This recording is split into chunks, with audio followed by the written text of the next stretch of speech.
Good evening, everyone, and welcome to the Titusville City Council meeting of October 8th, 2019 at 6:30 p.m. We do have a quorum. I will call this meeting to order. Clerk, please read the procedures for public comment. Individuals wishing to speak on public and non-public hearing agenda items must complete a sign-up card and present it to the clerk prior to the item being introduced. Those wishing to speak on quasi-judicial public hearings must complete a sign-up card and sign the oath. Sign-up and oath cards are available on the table in the council chamber. Individuals wishing to speak on non-agenda items may do so under petitions from the public present. This opportunity is offered twice in the meeting, and individuals may speak at either the first or second petitions, but not both. No sign-up card is required. Citizens shall not comment on any issue more than once during the meeting. All comments except petitions and requests must address the pending issues, and citizens will be given 3 minutes to speak on all items. Thank you, Clerk. Please join me in a moment of silent meditation.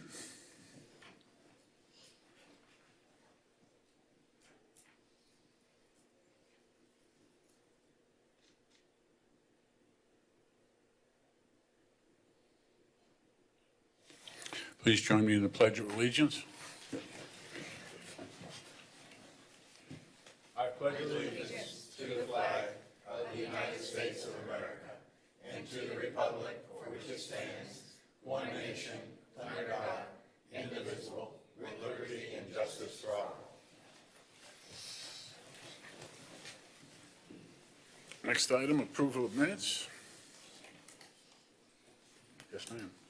I move to approve the minutes of the special city council meetings on September 11th and September 18th, 2019. I have a motion and a second. Any further discussion, corrections? Hearing none, all those in favor say yes. Yes. Any opposed, like sign. Passes unanimously. We have no, next item, special recognitions and presentations.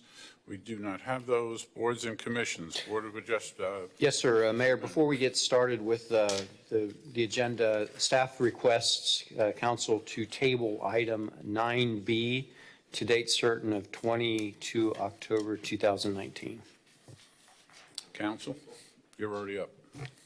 Oh, I move to approve, move to table item, what was that? 9B to 1022. Second. I have a motion and a second. Any further discussion? All those in favor say yes. Yes. Any opposed, like sign. Passes unanimously. Okay. Next item, sir. Yes, sir. You're on to the Board of Adjustment Appeals semi-annual report is written. All right. We have a motion. Second. I have a motion and a second. Any further discussion? All those in favor say yes. Yes. Any opposed, like sign. Passes unanimously.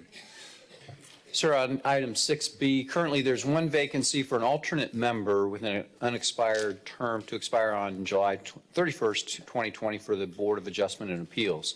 There's currently one application on file for your consideration. Mr. David Mendelmack has expressed his willingness and desire to serve on the board. His application is attached, and I believe Mr. Mendel is in the audience. Sir, if you'd like to come up and say a few words, you're certainly welcome to. It is kind of a hard name sometimes. I mess it up myself. It's Mandernack. And I lived in Titusville for going on 35 years, so I have always looked for an opportunity where I could sort of help the community, and this was the first opportunity, so I look forward to working with the city and trying to do my part to help things go in a positive way. Well, thank you, sir. Any questions for Mr. Manor? I see none. What's your pleasure? I move to appoint Mr. Mandernack to the Board of Adjustments and Appeals. Second. Motion, I have a second. Any further discussion? All those in favor say yes. Yes. Any opposed, like sign. Congratulations, sir. Thank you. There you go. Thank you. Next item. Next item is item C, 6C, the North Brevard Commission on Park and Recs. And I believe Mr. Jeff Davis is here for a presentation of their semi-annual report. Yes, Jeff, sir. welcome.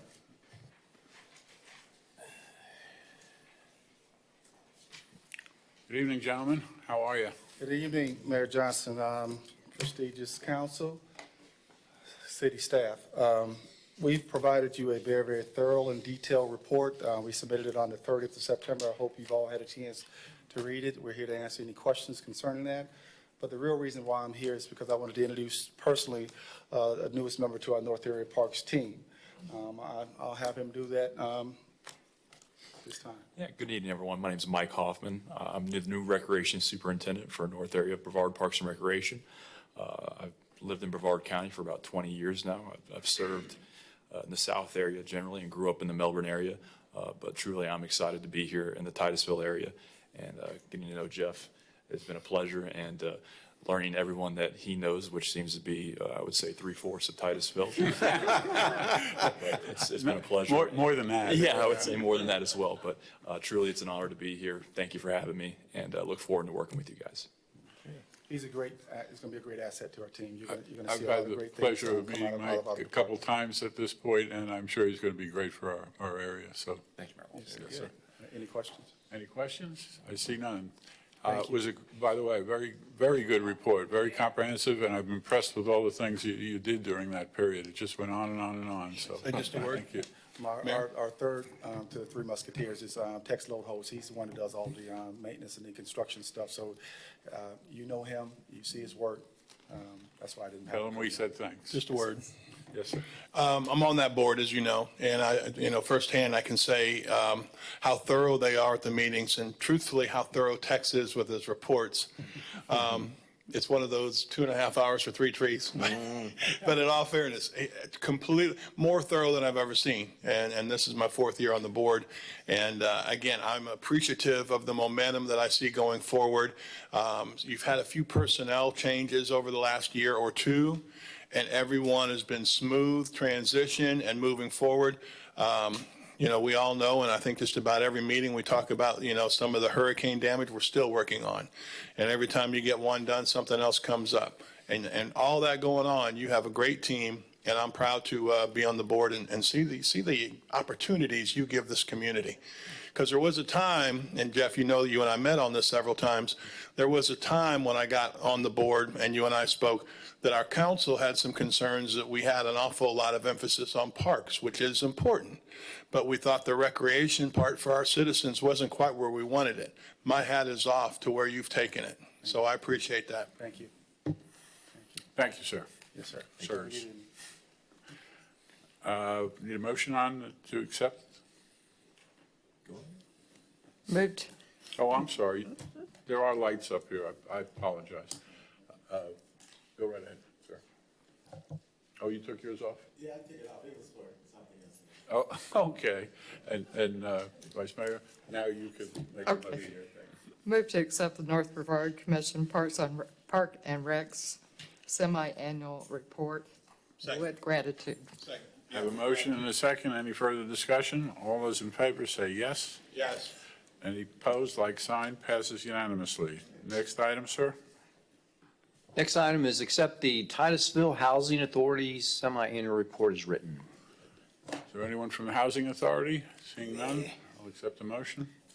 Move to accept the Housing Authority semi-annual report as written. Second. I have a motion and a second. Any further discussion? All those in favor say yes. Yes. Any opposed, like sign, passes unanimously. Next, petitions and requests. Is there anybody who would like to speak on the petitions and requests? Please come forward. Name and address for the record, sir.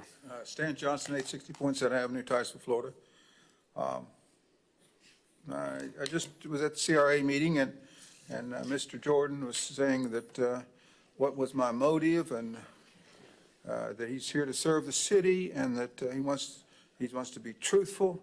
Well, in this particular case, is that this issue that I'm bringing up about fraud, I would like Mr. Jordan to be truthful about. The mayor just said that I have received a 238-page report. There's a 238-page report. I said 230, sir. Oh, excuse me, 230-page report that has nothing, that my name is not mentioned one time on it, no correspondence of mine.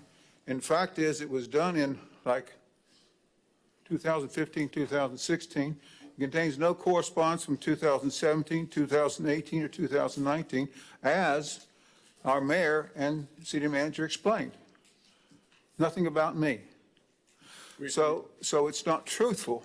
So in other words, this report has nothing to do with me. It doesn't has what thank you for your giggling, for your wish to be truthful, but it's not truthful. I don't think that Mr. Diesel or Mr. Jordan has even read the transcript of what transpired on February the 12th. Although they were here, perhaps they were asleep. But it explains is that, let me explain, what I've requested for is I've requested for a copy of the secret contract. We'll talk about the contract. I haven't seen the contract. I'm looking for the secret payment of $70,000 that was made for this contract, and the secret report the city paid $70,000 for. And it doesn't match this 230, doesn't match, unless you have a time machine. If you got some kind of time machine, or the giggles from Sarah, maybe that'll help us out. But in the meantime, is that there is no report of the correspondence data from 2012 to 2019. There is no time machine. And people talking about denigrating this chamber. What I understand is that when they say is that everything that Stan Johnston, professional engineer, has done, and he's got all these professional engineers that have reported against me, and yet none of them come forward. I don't know the name of one of these professional engineers that objects to me, not one. But Mr. Jordan says that I'm being ugly to you guys. I know you guys are trying, but you need to take care of this issue. It's not truthful. And I've asked for the resignation of our mayor and the termination of our city manager because of this issue. It's all fraud. And the thing is, you shouldn't support it. You shouldn't be encouraging it. And that's what it seems like the rest of the council members are doing. Mr. Jordan, Mr. Diesel. Your time is Sarah up, sir. Stokel, and Ms. Nelson. Thank you. May I have more time? Okay, thank you.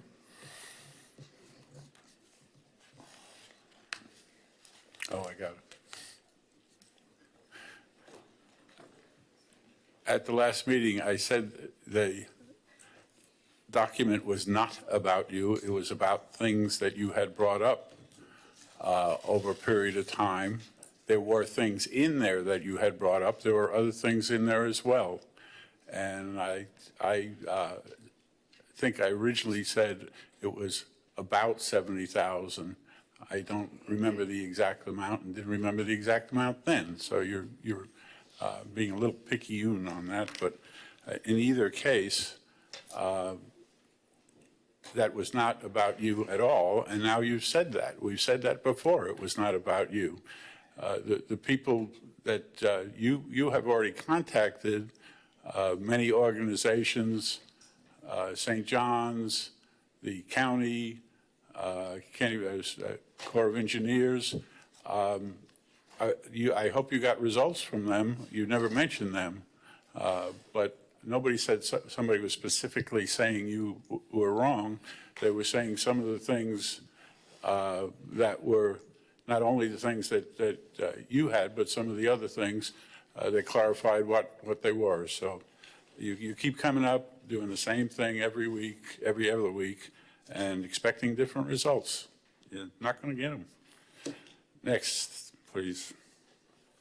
Anyone else want to speak on the petitions and requests?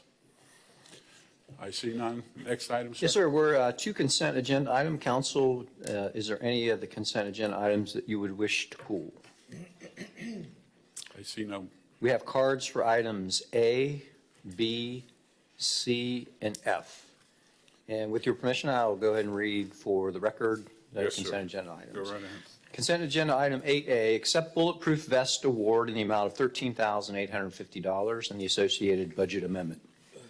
Consent agenda item 8B, approve the award of a one-year contract to KED Group Incorporated of Fort Pierce, Florida in the amount of $47,576 to supply liquid polymer to the Blue Heron Water Reclamation Plant, Osprey Water Reclamation Plant, and the Morning Dove Water Treatment Plant, and authorize the city manager to put in place all necessary instruments for this contract award. Consent agenda item 8C, approved contract award to G4S Incorporated pursuant to the State of Florida Department of Management Services contracting schedule in the amount of $58,240.52 annually, and authorize the city manager to execute the contract. Consent agenda item 8D, approved change order number 2 to the FY19 annual resurfacing project to Preferred Materials Incorporated of Orlando, Florida, in the amount of $19,711.03 for the construction, paving, and improvements of various locations within the city of Titusville. Additionally, approve associated budget amendment and authorize the mayor to execute the contract. Consent agenda item 8E, approve the 2019 Cigna Medicare Supplement and Medicare Part D prescription drug plan renewal for the city retirees eligible for Medicare with no rate increase to the 2018 rates, and authorize the city manager to put in place all necessary instruments for this contract, and approve the 2019 Aetna Medicare Advantage Plan renewal for city retirees eligible for Medicare with a per member month increase before the health insurance fee as prescribed under the Patient Protection Affordable Care Act and reinstated for 2020 of $7 for both Aetna Medicare PPO RX and Medicare ESA PPO RX plans. Consent agenda item 8F, authorize the mayor to execute the amendment to the cost-sharing funding interlocal agreements between the city of Titusville and Brevard County for Save the Indian River Lagoon project number 1720, 1819, and 1821. Consent agenda item 8G, approve the requested budget amendment for Cigna's ASO runout fees to be paid in FY 2020. And consent agenda item 8H, approve the additional funding in the amount of $13,897 to contract and purchase order to cover Cigna's Medicare and pharmacy costs for the balance of FY 2019. Once again, you have cards for A, B, C, and F. Sir, before you vote. City Clerk, please call the cards. Stan Johnston for item A.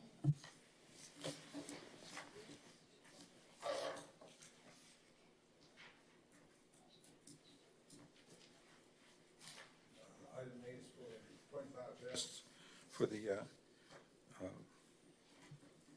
police. My name is Stan Johnson, 860 Poinsett Avenue.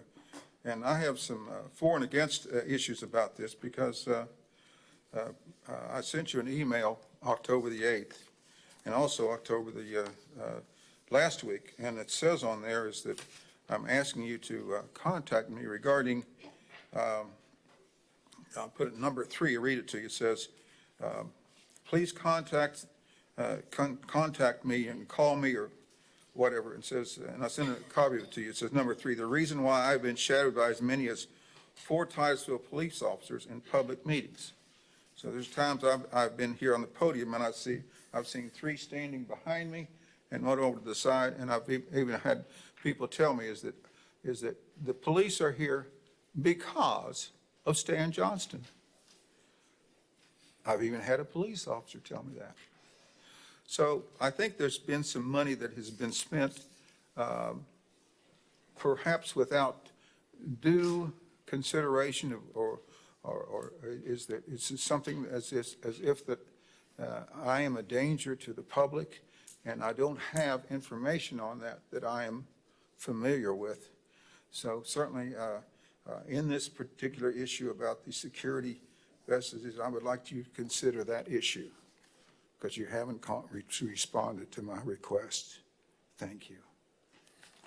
Next card, please. For item 8B, Stan Johnston.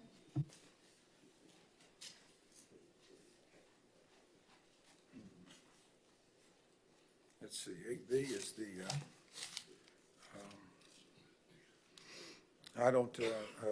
I think you know that I have criticized Mr. Stauffer. I mean, some people said, I've complained about him. Well, that's correct. Mr. Stauffer, maybe he can talk to you about it. But it was, and for this reason, I don't trust him as far as the decisions he's making because he's lied to me. He's lied to my wife, and he lied to City Manager Mark Ryan in August of 2012, and he didn't provide the information to FEMA, information that FEMA requested. FEMA had requested information of anything that disputes the firm maps, and he had it in his hands, so did Mr. Rice. And they never would provide it to me. They didn't provide it to FEMA.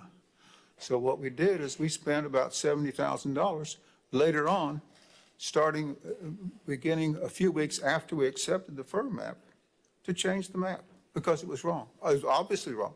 Didn't even match photographically. So I don't trust Mr. Stauffer. I don't trust what he submitted, but because he has lied to me, my wife, and Mr. Ryan. So I oppose this. Thank you. Read the next card, please. Item 8C is for Stan Johnston.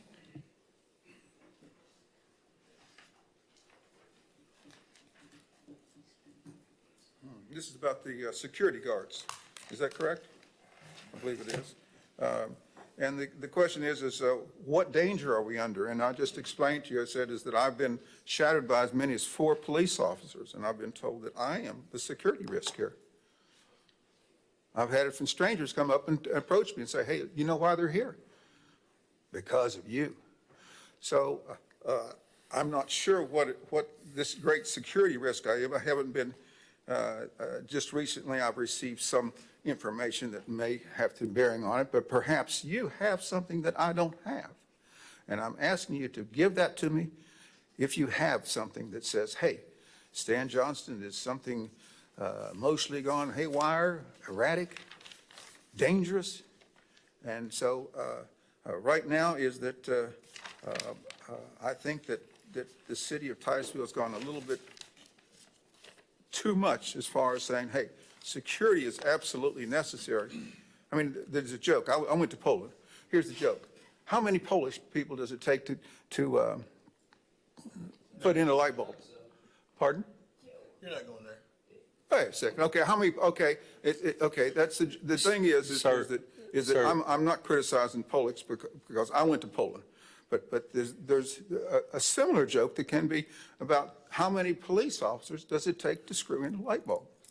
Sir, And so we're we're not allowed to stop him interested now? in your sense of humor, sir. Okay. Why can't I finish that? I don't think it's funny. I think it's rude. Okay. Well, I think it's rude for you not to. I think it's rude. It's rude for you to not contact me and talk to me. In other words, can you imagine when I went to meet with Dan Diesel, you know what he had? He had a police officer there with him, as if he was in great dangers. Not only was a police officer, the chief Are of we police. done with him? Point of order. Isn't that true? Stay on topic. Well, I mean, that's Mr. Diesel's interrupting me. I can just tell you, I'm telling you about, in other words, are you using your police officers effectively and right? Mr. Diesel had a police officer there with him when I met with him. Must be dangerous or something. Rest assured, I don't need a police officer in a meeting with you. Okay. But it's always good to have everybody know what you're saying. Okay. Very good. I appreciate that. So maybe we can meet again. Probably not. Okay. I wouldn't be Probably surprised not. because everyone here has promised that they would meet with me before they were elected and meet with people, but they don't do it now. We did meet with You you. won't meet with me again, will you, Sarah? Nope, you won't do it. Yeah. Hey, did you tell everybody you secretly recorded that meeting? Just thought I'd say that. I didn't record it. No, yeah, I had to have you set it off. Oh, well, that's right. That's right. That's right. Yeah, That's right. That's right. That's Just right. thought I'd say it. Okay, that's right. I didn't mean to. I don't think I. Oh, well. Anyway, I was trying to record. You have limited time left, sir. You have no time left, sir. Okay, thank you. May I have extra time? No, thank you. No, but as far as I'm concerned, but I am going to point out that, excuse me, secretly recording somebody is a felony. I would not suggest doing that again. I wasn't secretly doing it, it was an accident. You just have that. Anyway, okay. I will accept the motion on the You consent. got one more card, sir? Oh, we have one more card. Call the last card. This will be great. Item 8F is Stan Johnston. Let's, I got you. This is Stan Johnson, 860 Points Avenue. This is about saving Indian River. And I know that you're out here trying to save the river, and I'd like to see it saved also. but there's certainly a lot of failure about it. And this river used to be almost clear, and we know that, but the question is are we really doing the right thing? I mean, I see these amendments and so forth, and I think that the city should also look into this fraud issue that I brought up to you and that I have a sign out about it, because it doesn't look good, the collusion and so forth that's going on. So I apologize for not turning that recording device off a number of times, so, but I did do it sometimes. Okay. No, it's an apology. I just didn't do it. I'll accept the motion on the consent agenda, A through H. Move to approve consent agenda items 8A through 8H. I have a motion and a second. Any further discussion? Roll call vote, please. Clerk? Member Jordan? Yes. Member Nelson? Yes. Mayor Johnson? Yes. Vice Mayor Diesel? Yes. Member Stokel? yes, Passes unanimously. Next item, sir. Next item is item 9A under second reading, public hearing and related action. This is ordinance number 37, 2019, relating to Titusville Environmental Commission, Planning and Zoning Commission dual membership. Ordinance number 37, 2019, an ordinance of the City of Titusville, Florida, amending the Code of Ordinances related to membership of the Titusville Environmental Commission by amending Chapter 31, Agencies and Boards, Section 31, 122, Appointments and Terms of Office, providing for severability, repeal of conflicting ordinances, an effective date, and incorporation into the code. The Planning and Zoning Commission considered this ordinance at their meeting on September 17, 2019, and recommended approval 5-0. Chapter 31 of the Code of Ordinances state that at least one member of the Titusville Environmental Commission shall be a member of the Planning and Zoning Commission. On August 27, 2019, Council approved advisability to amend the city's code to indicate that a member of either the TEC or P&Z may volunteer and act as the dual membership role capacity as appointed by council. The proposed ordinance also eliminates the appointment by the TEC of an alternate member to the P&Z to clarify that the appointments to boards and commissions are made by the city council. Okay. Staff, do you have any presentations to make or comments? on We this don't. item? We'll open public hearing. Are there any cards on these? No, sir. Close the public hearing. There's no applicant. Any council discussion? Okay, I'll ask for a motion. Mr. Mayor, Yes. I move that we approve ordinance number 37, 2019, relating to Titusville Environmental Commission / Planning and Zoning Commission dual membership. I have a motion and second. Any further discussion? If not, roll call vote, please, clerk. Member Nelson? Yes. Mayor Johnson? Yes, Vice Mayor Diesel? Yes. Member Stokel? yes, And Member Jordan? Yes. passes unanimously. Next item, please. Oh, that was tabled. Yes, sir. Next item is under Section 10 ordinances first reading, and it is ordinance number 33A, 2019. An ordinance of the City of Titusville, Florida, correcting ordinance number 33, 2019, amending Section 16-116 of the Code of Ordinances by amending and establishing an increase to the residential monthly charge for solid waste and recycling fees, and by amending 16-117 of the Code of Ordinances by amending and establishing an increase to the commercial dumpster and commercial can monthly charges for solid waste and recycling fees, and increasing the commercial dumpster rental fees, and providing for an effective date. This is the first reading of ordinance number 33A, 2019. The public hearing is scheduled for the regular city council meeting on October 22nd, 2019 at 6:30 p.m. No action is required by council. Staff, any comments on this? No, sir. Council, any questions? Council, you don't have to get up. You don't have anything? I believe she's getting ready for the next one. Oh, okay. Council has no questions, right? Are there any cards on this item? I don't see any. This is the first reading, so no vote. Next item, please. You have no old business. First new business is item 12A. On the July 16, 2019 City Council meeting conducted a workshop to discuss potential amendments to the land development regulations regarding tree protection and land clearing. After presentations by staff and members of the public, council provided comments to guide staff in providing more information prior to the development of any ordinances or amendments. Staff has developed a matrix of issues, including a description of current code provisions and options to address the identified issues. Before developing a draft ordinance to be reviewed by the public, staff is seeking direction from council as to what option should be considered further. The last section of the matrix are options that will take additional expertise, time, and funding to achieve. If council wishes to pursue these options, staff will provide more information on possible costs and timelines. And I believe staff is here to answer any questions that you may have, and you have a few cards on this item. Any questions? I don't see any at this point, ma'am. Do we have cards on this? Yes, sir. Call the cards, please. K. St. Ong.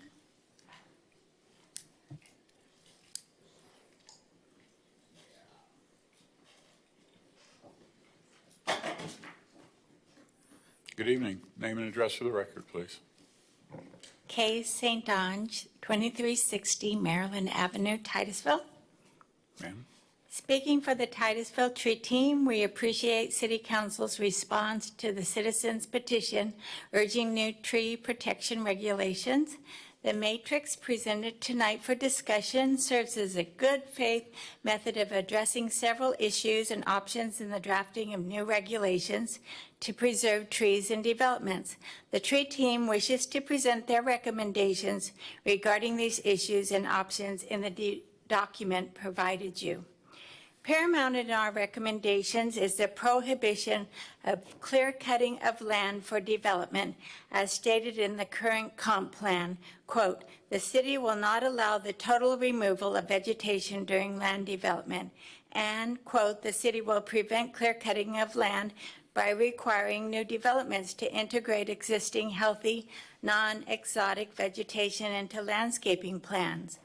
We ask that this wording be maintained in the 2040 comp plan and become regulation in the new tree protection regulations. The current regulations requirement of preservation of at least 10% of vegetation is inadequate to receive the known benefits of trees. We request that 45% protected tree canopy be required to be distributed throughout the site.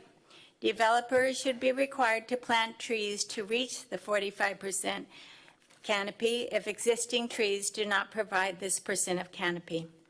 We feel it critical that City Council and Planning and Zoning Commissioners have current tree surveys of all protected trees in proposed developments during consideration of comprehensive plan amendments and rezoning applications and during the preliminary plating process.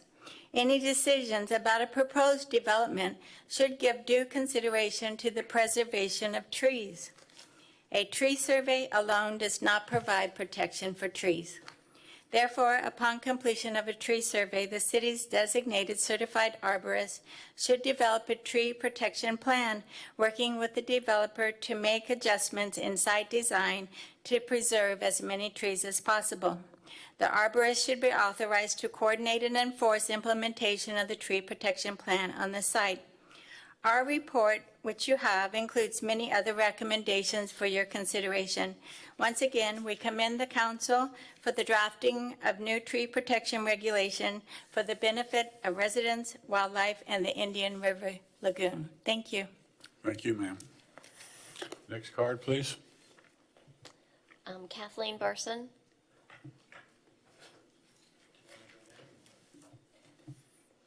Michael, you want Michael Myjack to go first? Okay. She's going to come after me. Okay. Especially if you go first. Sorry, who's on first?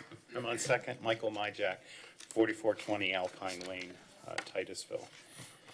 Let me, this is our amended. Thank you, sir. Sure. We just didn't get it in time to do a PowerPoint today. We'll go that way, see what we There got. should be enough, I hope. I think so, yeah. I don't know. You got enough down there? That's one for me. I only have a single copy of this one. This is their grant tree. But you can pass it around, look at it.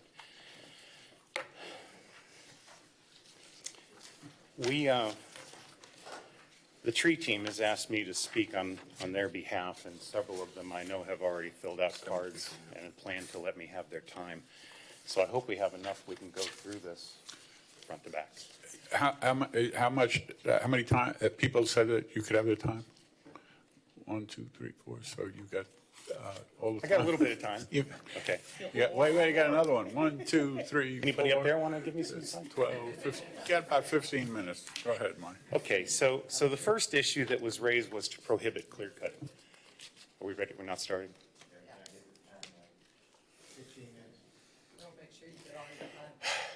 You don't have to take all of it. I don't have to take all of it. I really don't.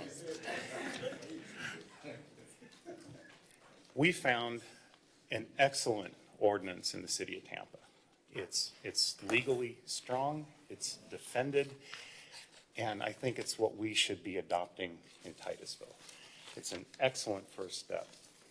They protect all trees greater than 5 inches. They classify them as protected. They have a special designation for specimen trees, but they define the large ones as grand because, well, they just do. And they protect all of their grand trees, which are greater than 32 inches. What we think we need in the city of Titusville is to establish some meaningful root protection zones. They stretch out much farther than most people realize. We want to be able to provide a minimum canopy coverage. We think if we focus on the canopy, on how much is there and how much is there 5 years after it's built, is reaching what we would consider parity. It takes a lifetime otherwise when the place is clear cut for these trees to grow back, and maybe even more. And we don't want to be living in an environment without trees. So root protection zones and barricades need to be added. We also need to restrict land clearing to the minimum necessary for building just the pad, the driveway, the sidewalks, the retention areas, roadways, and utilities. The point that we're trying to make, though, is that the trees need to be considered first. Where they are, they don't move. So we have to look at them as the first step of the process and then figure out where the lot's going to go, where the road's going to go. It becomes a negotiation of how many of the trees are removed and how many and what the mitigation costs would be. Current land development regulations require excess impervious surface. We completely agree, and there's no reason why we shouldn't be using pervious surfaces everywhere in the city above 25-foot elevation. If there's a chance water can get through and get into the aquifer, that's great, because dumping it straight out into the lagoon just creates another single point source of pollution. So trees suck up water from the ground. We know we need them. And there's a whole list of different types of materials. I particularly like the resin bonding pavement. It goes down about 3 inches thick. It's a bunch of river rocks glued together with old tires, and they put a colorant in it, and it's somewhat soft, and you can walk on it. And because it's somewhat soft, it's self-cleaning. So it makes for good temporary parking spaces around businesses and others. It's something that we should look at. Under insufficient protection of trees of certain sizes. Well, we agree that we have no tree protection or preservation ordinance now. That's why we're here. We want to do that. And we recommend adopting Tampa's ordinance again. They use the definition for protected trees 5 inches, specimen 24, grand 32, but they also have specific listed species. And I only have one copy of this too, but this is their list of grand trees. They're not all Florida native. I'll say it again for the mic. They're not all Florida native, but most are. These trees at 32 inches and above are what they defined as grand. So to prune it, to remove it, you have to have that form, the grand tree analysis form that I gave you earlier. They have to fill that out by an ISA certified arborist. And if it's done by their arborist or the city's arborist, it doesn't make a lot of difference. In the case of Tampa, though, they require a permit for trees over 5 inches to be touched. So if you're going to prune it, you need a permit, and it has to be done preferably by a city arborist, someone that speaks on behalf of the rest of us citizens. Current tree mitigation requirements are insufficient for replacing tree canopy. This is exactly the point. We mow them down and then we put little twigs back. But to replace a full-size 30-inch live oak tree, it would take you 50 2.5-inch trees to equal the same canopy. Focus on the canopy. We want the canopy. That's what provides the water. That's what provides us the coolness. We need to focus on preserving the canopy. We specifically chose not to use champion tree as staff did because champion trees are nationally identified. And in the state of Florida, the champion trees are defined by the Florida, I forgot what it was, Florida Department of Agriculture. So we can't use champion here. It would be redundant, which again is why we chose to just use grand. You could call it grand heritage. What you call it doesn't matter unless it's already used. So we like Tampa's tree mitigation plan as well. They require an equivalency replacement. So if they take out one of these protected trees, something that's 5, 10, 12 inches, the mitigation of that is guaranteed to match the same canopy coverage. So if they have to remove a tree, they can mitigate it, except the grand trees. Those are the ones that stay, the trees that don't move. Titusville's mitigation requirements are insufficient. We said that earlier. We mitigate based upon the area of canopy loss, but we can do the same. We can do the same here. And they have the code already written, so again, we think we should just look at adopting theirs straight up. We have to ensure the protection of trees that we're going to leave on site during construction. Currently, the county uses the University of Florida method for determining root protection zones at 5 times the diameter of the tree. And this is considered a minimum. It may not be adequate and more research needs to be done here. We know that the root zone goes 2/3 again beyond the drip edge, but it's the structural roots that are underneath that canopy. If they get damaged, the tree will die. It just may take a year or two. And now they have means and methods that they can tell that by just looking at the leaves. They can do an infrared scan of the leaf and they can tell how good the tree is and what its health is. With regards to rigid setback standards, which it says here, can prohibit preservation, administrative reduction of building setbacks is not permitted for single-family development. Well, we agree that a little wiggle room can be appreciated, but we prefer not to encroach upon administrative property setbacks without process oversight. So what we think should happen is that with a tree preservation ordinance in place, our city's arborist will make these determinations and they can be reviewed by the Titusville Environmental Commission. And if there's any complaint, the complaint can be brought to City Council. We also want to see designated tree tracks. The trees that are left on the lot, on the parcel, that are preserved after mitigation need to be separated from the land and the lots that are owned by individuals. This puts the trees and the ownership of the trees into the hands of the citizens of the area and doesn't leave it up to the decision of one person who may not like acorns falling on their driveway. I've seen trees, big ones, taken down just because of that. Adjusting setbacks, I don't think, are enough when it comes to saving a grand tree. Shifting lots over to make room for the tree tracks allows for tree protection. Note that individual property lines in a planned development, they don't need to touch one another. They can be separated out because the interstitial land can be owned by the HOA. We need to adjust our thinking. And I'll give you an example, right here on page 1, under prohibit clear cutting. the options from the city was to strengthen the criteria for removal of trees. We don't want to strengthen the criteria for removal. We want to strengthen the criteria for retention of trees. That's looking at it from the other side. Instead of thinking, moonscape it, level it all out, let's work with the land that we have. Let's let our designs take into account the things that we want to save for posterity, for our children. That's all part of this. Tree survey, align the tree survey requirements with preservation requirements.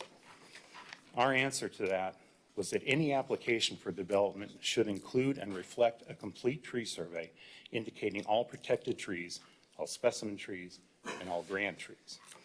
The staff should require the tree survey to become an integral part of every preliminary site plan process. It needs to be there from day one, and it really needs to be reflected in the very first design that's handed to the city. This is where the negotiation comes in. Further, the tree survey, just like any environmental survey, it should be included in every packet for review by any board or commission. I've noted many times, things come up here and you guys have no clue what you're looking at. You don't get the whole picture. If the tree survey starts the process and follows it all the way through, then we know that we have something we're saving. So this will allow city staff and the project engineer an early opportunity to flex the plan to accommodate the proposed uses and the preservation of protected trees. Am I doing on time? Tree survey useful for tree preservation is the same as the previous answer. Landscape preservation for residential development may not be adequate. The current 10% total development left to native vegetation is more often moved to the least desirable buildable part of the parcel rather than being evenly distributed throughout the development site, which was the original intent, was that we would have some native vegetation. It's not working out for us at all. We want to start by setting a goal of achieving within 5 years of 45% total planted, preserved tree canopy coverage. We're close to that now. We're a little bit behind, but it's not so far behind that we can't gain traction. And it starts by doing low intensity developments and leaving the trees behind. What's missing is a sense of balance today in the distribution of native trees throughout the parcel. Fortunately, Dr. Northrup, who's at the University of Florida, he's the lead forester of the IFAS Extension Office. He's got a formula for how to balance those things out. So we can make a first crack at showing which trees need to stay and which ones don't.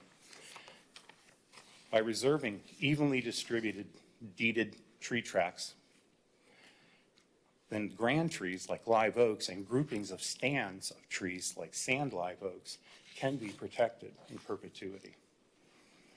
The species that are native to our area, which we hope will fill throughout the parcel, will be in addition to the ones that people plant on their land when they live there. We believe that the city arborist should be ISA certified. This is getting on to the next one since I'm running out of time. The city arborist who shall be an ISA certified person will concur with any pruning or removal of protected trees. The pruning and removal must receive a city permit unless an ISA certified arborist or ISALA landscape architect determines that a tree is hazardous, which is state law. The city arborist shall be responsible for notifying code enforcement of any infractions prior to preliminary or sketch plat approval and review by the TDC.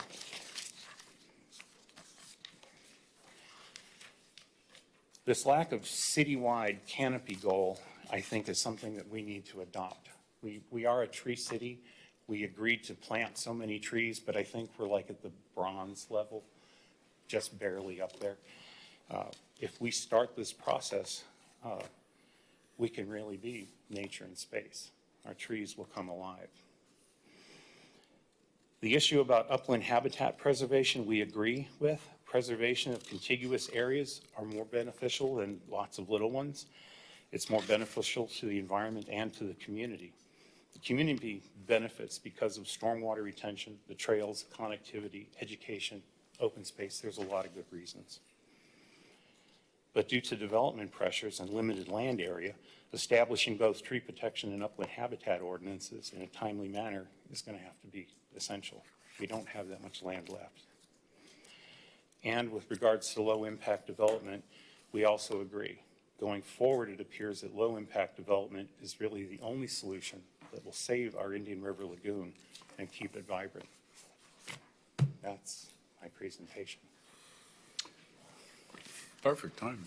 Do you have any questions? Any questions? I see. Member Jordan?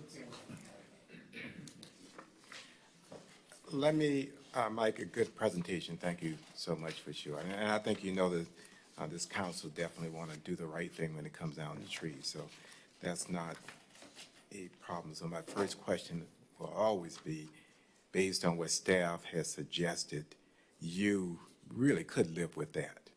I couldn't. You could live with that. With the suggestions that staff have done, you want to enhance it more. But if you had your way, of course you would go your way, but if you couldn't have your way, you could be happy with what staff has suggested.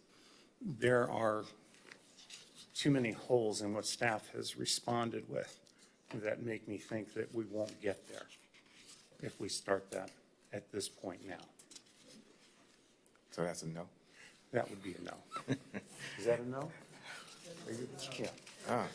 I got to verify because. Okay, just want to make sure. I'm really concerned about, and I know, and I think we talked about the root system of a tree. And even though we try to not hurt a tree, stay away from it and everything, but it's really the root system.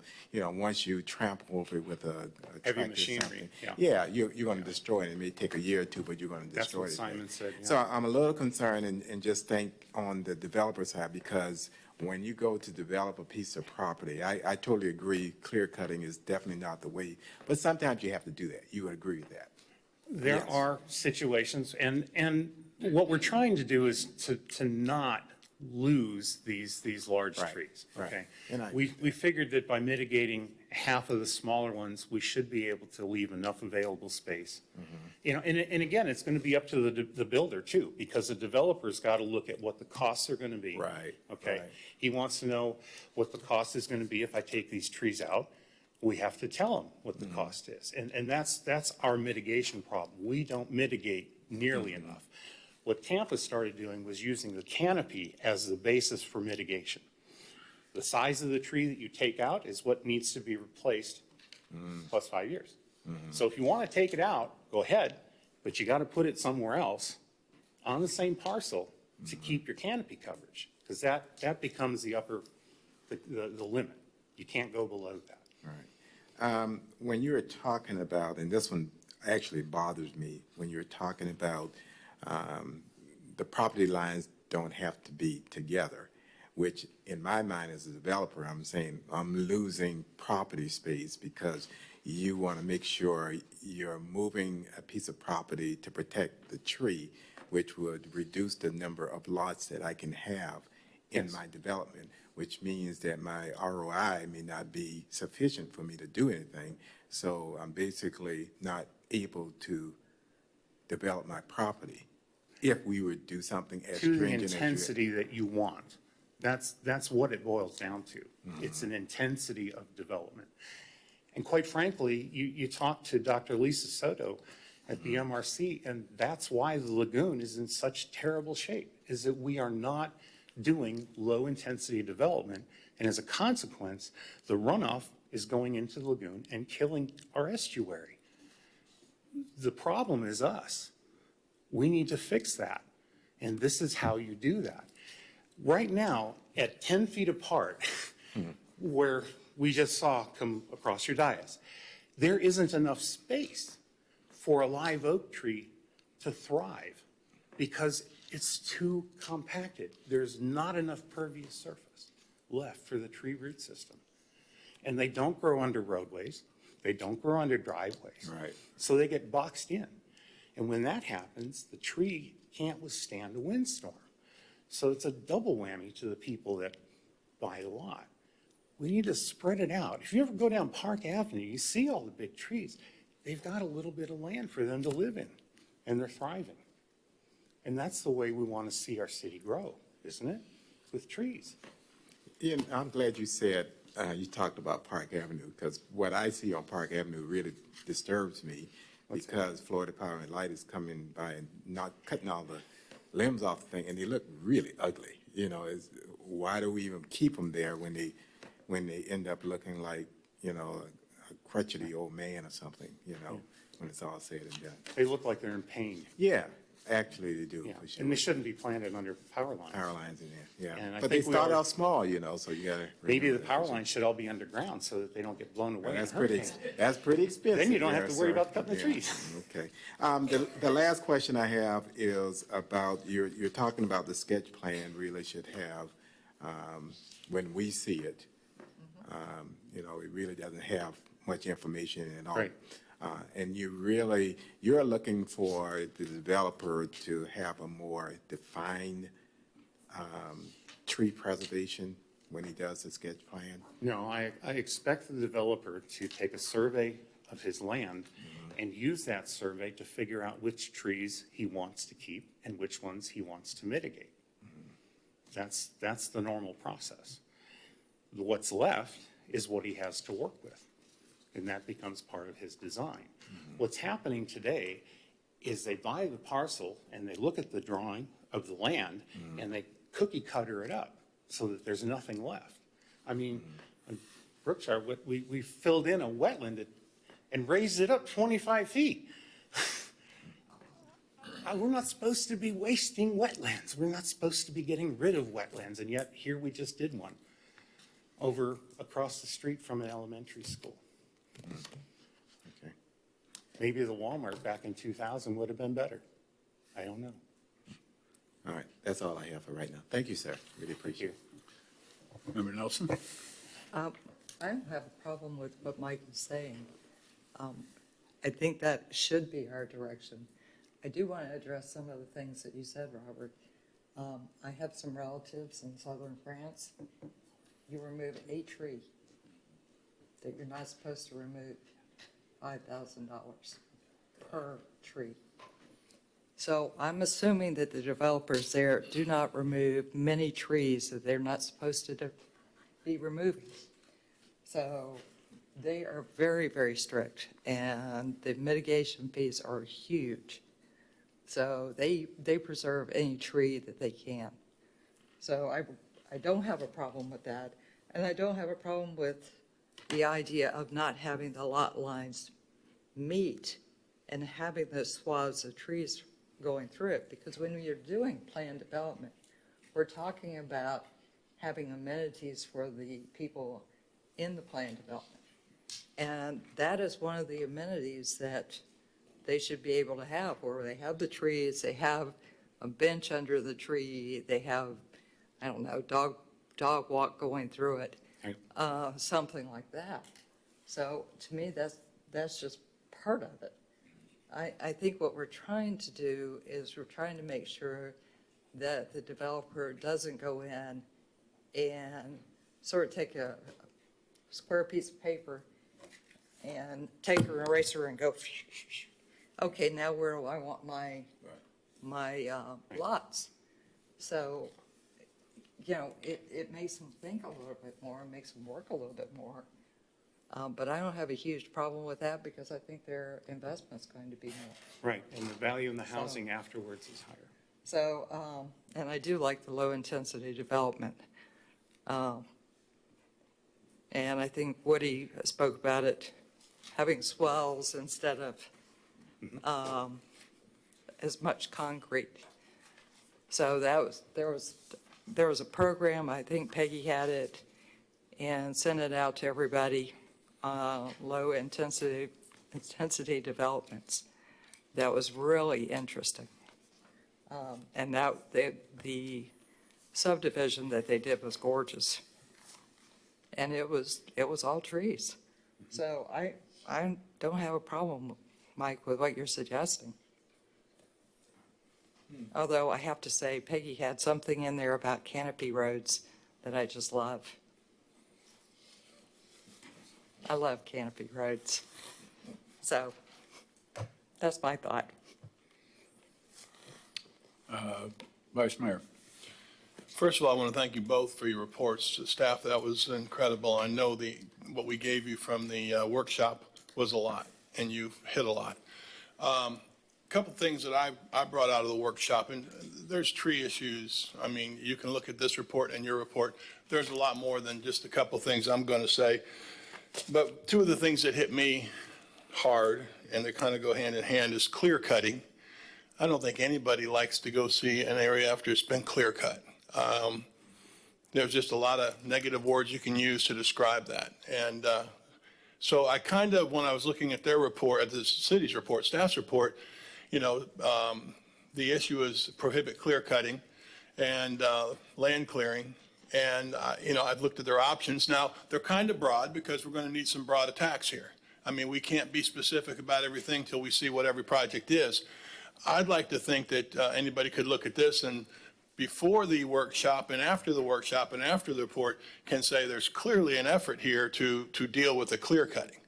And that's really kind of all I'm looking for there, because we're not going to, make everybody perfectly happy. I won't be perfectly happy. I'd be happy if there was no more clear cutting. But I was just telling somebody the other day, that's how much I'm thinking about it. I went to my grandkids' soccer game down in Vieira. They live down there. And I'm sitting in the middle of a wonderful wooded area. And in the middle, clearly they had to clear cut that because all of a sudden there's a soccer field right in the middle.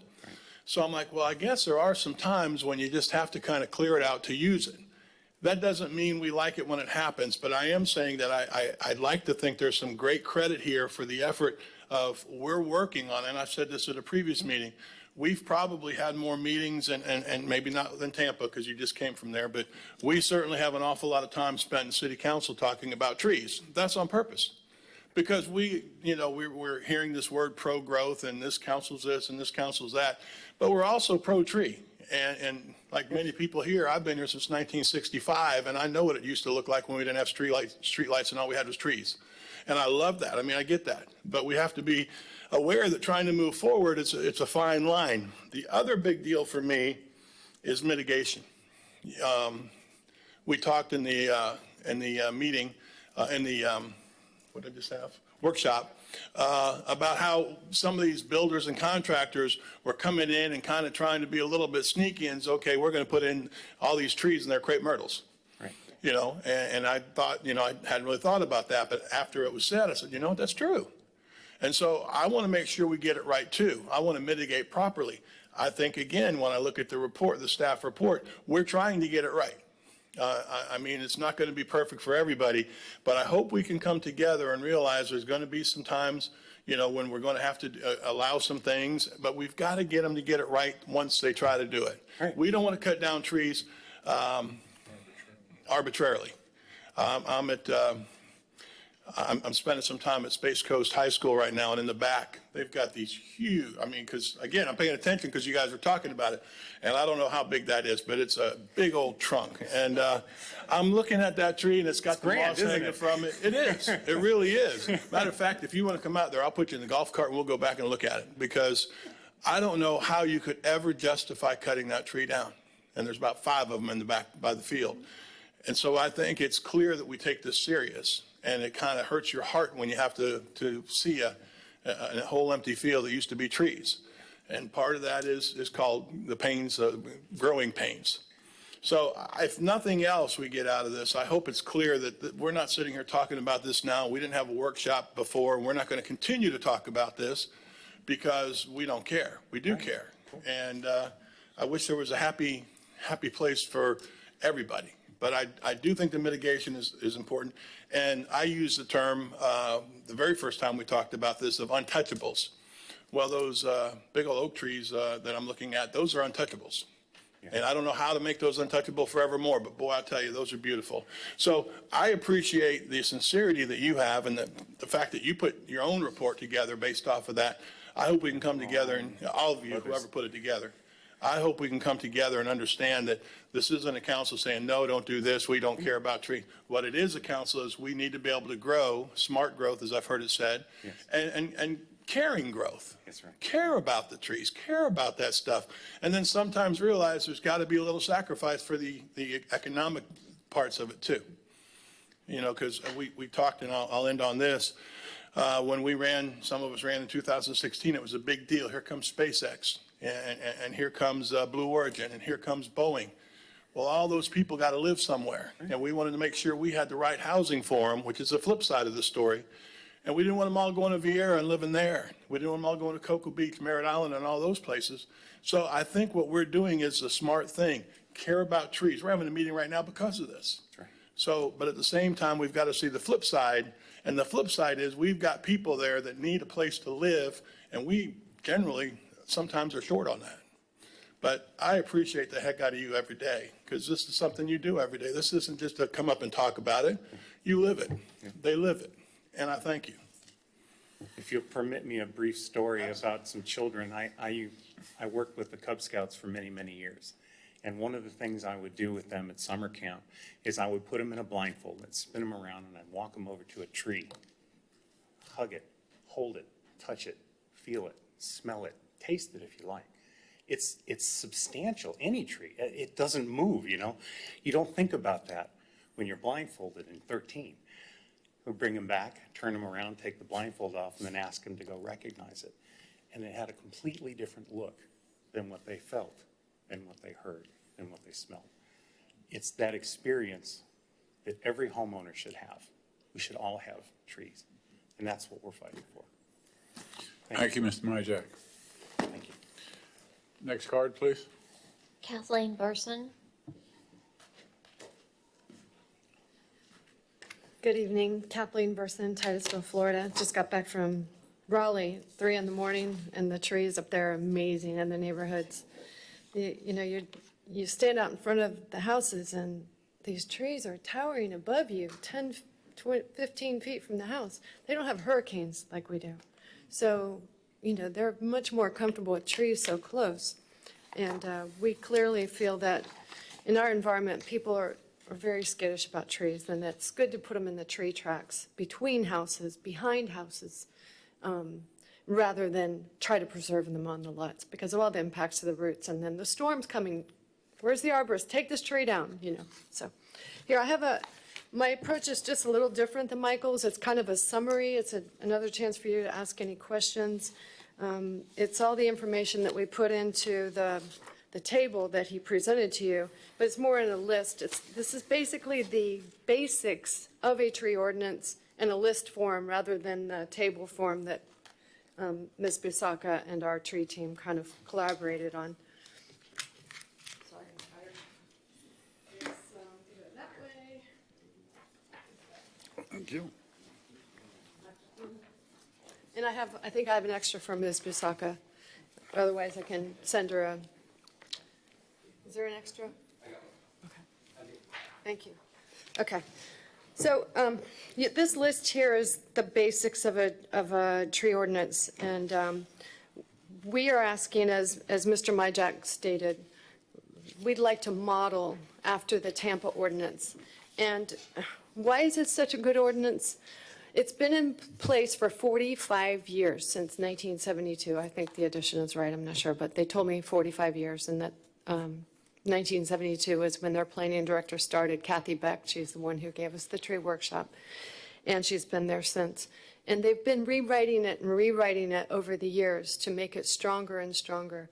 And then 2 years ago, they really got hammered hard from the Builders Association and the realtors and the developers and said, why?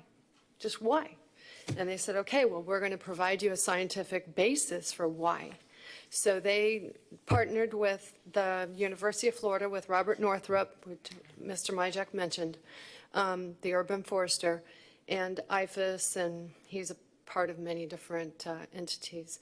And they created their urban forest management plan. And from this management plan, they were able to determine what the canopy they needed was for the entire city, as what their overall goal was, from preservation in addition to planting, to achieve that overall goal.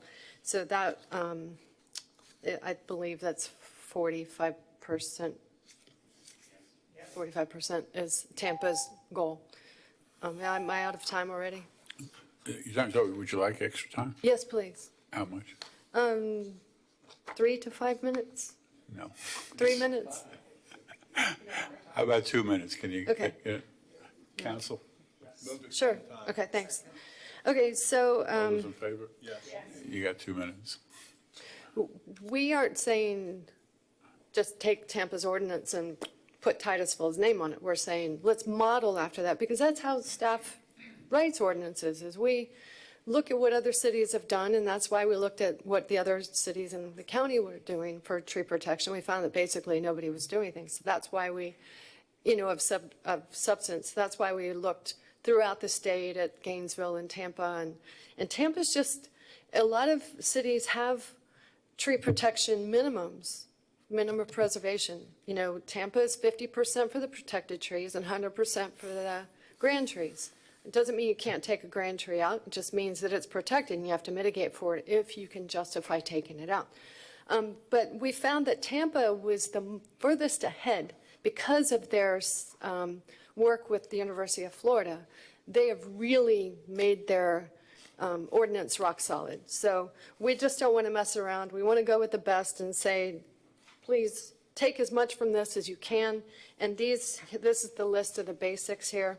One thing we forgot to list in the table is that we need to consider the scrub ecosystem. Those trees never get to a grand tree size in terms of a live oak. So a sand live oak, which is a dwarf live oak, has the same lifespan, has the same character, looks the same, it's just smaller. That a grand tree would be considered 10 inches, and it's usually multi-trunk. So you're going to have a 10-inch here and a 10-inch here and a 10-inch here, and it's this beautiful octopus of a tree. And a specimen would be 8 inches, and a protected would be 3+ inches. So we really need to consider that Tampa doesn't have that significant of a scrub ecosystem, so they didn't have a separate classification for grand, specimen, and protected. In addition, can I have 30 seconds? You can finish up your Okay. sentence here. In addition, we need to address our comp plan for additional support for tree and habitat protection. Tampa gave us 6 pages of excerpts from their comp plan that, can I give this to?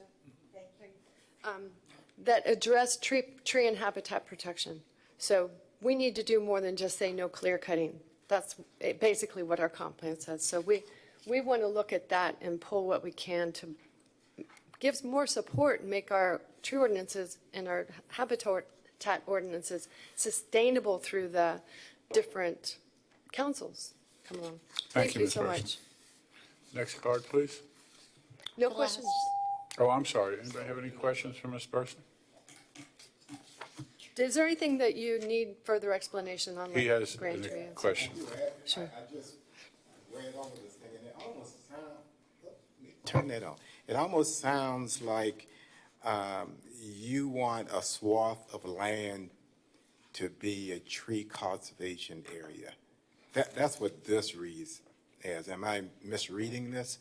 Because it's almost like, okay, because I read something that says have a developer maybe go out and buy some more land to be part of this land, this tree development area. Where are you reading? Step 5, work with parcel owners and their development representatives to publicly acquire Okay. any additional areas to complete the plan. That would be the conservation. city. We have a tree mitigation fund that currently stands at about $400,000. And right now, we can only use it to plant trees. But we would like to use that, like say there's a parcel of land that, all of it, it's a small parcel and all of it is really, really intensely environmentally sensitive and it's very healthy. And it would be part of this overall corridor through the conservation land use area. Okay, and that's what I'm looking at. It just seems like we're trying to get too deep into this. We've got something that That's we two different started. ordinances.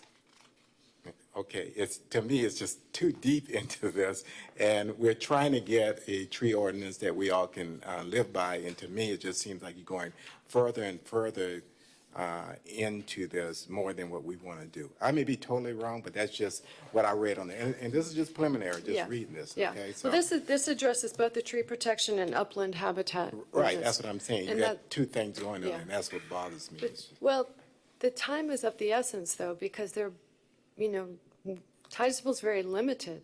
And if we just let that green area on our land use map be developed like everything else, that's the most sensitive and diverse matrix of ecosystems within the city that's contiguous right now. And we could just tear that apart. We've already been ripping at the edges. So, we should at least address it. We have the Tampa ordinance that we can model after. And so it's two different things. Yeah, it's two different Yeah. things, and that's what bothers me. I just think we're going to get bogged down, and that's what I don't want us to do. We need to get a tree ordinance for sure. Maybe this is a subset later on, but let's just make sure that we're doing what you originally asked for before you start going into this long other thing that may take a long time, because I don't think there's going to be a lot of agreement for a long time. Well, I That's just hope my- later we still have two arms Kathleen, I and don't two think he legs asked a to question preserve there. that. You made a statement. No. Member Nelson?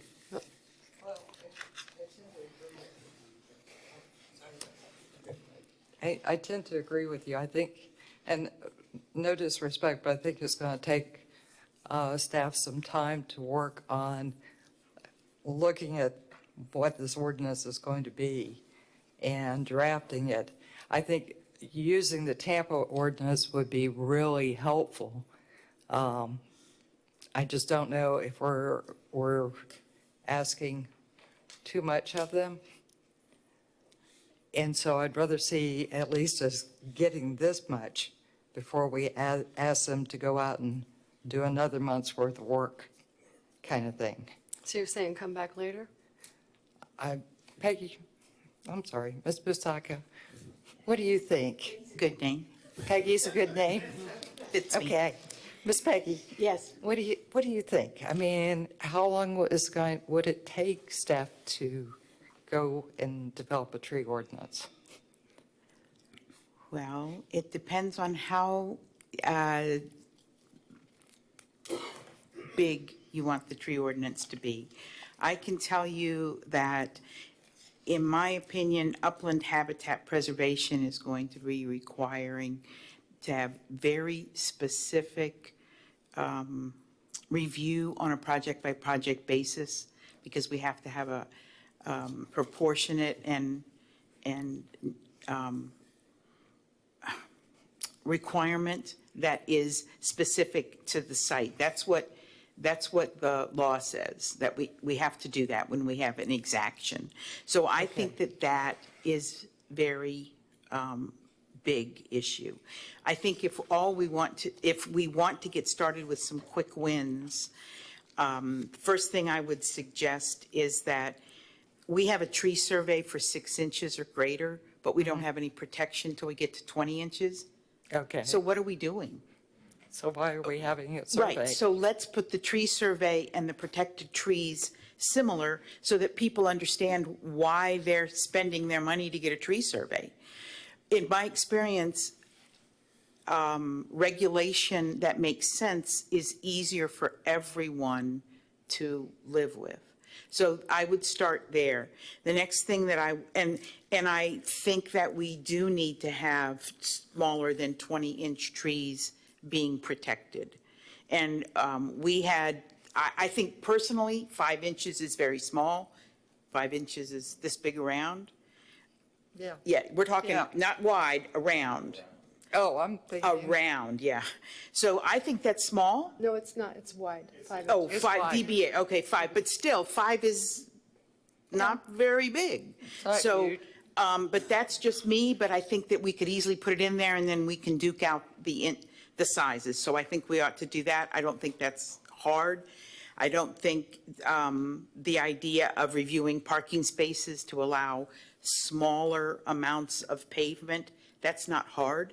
Okay. I think that we should have administrative reductions. One of the things that was brought up by the presentation by the tree team, as they call themselves, was a subdivision which had very large trees. So I actually researched that. Okay. And at that time, those trees were preserved because there was administrative reductions to setbacks. It's written on the plan. Now, the administrative reduction to setback is only for non-residential. I don't get that.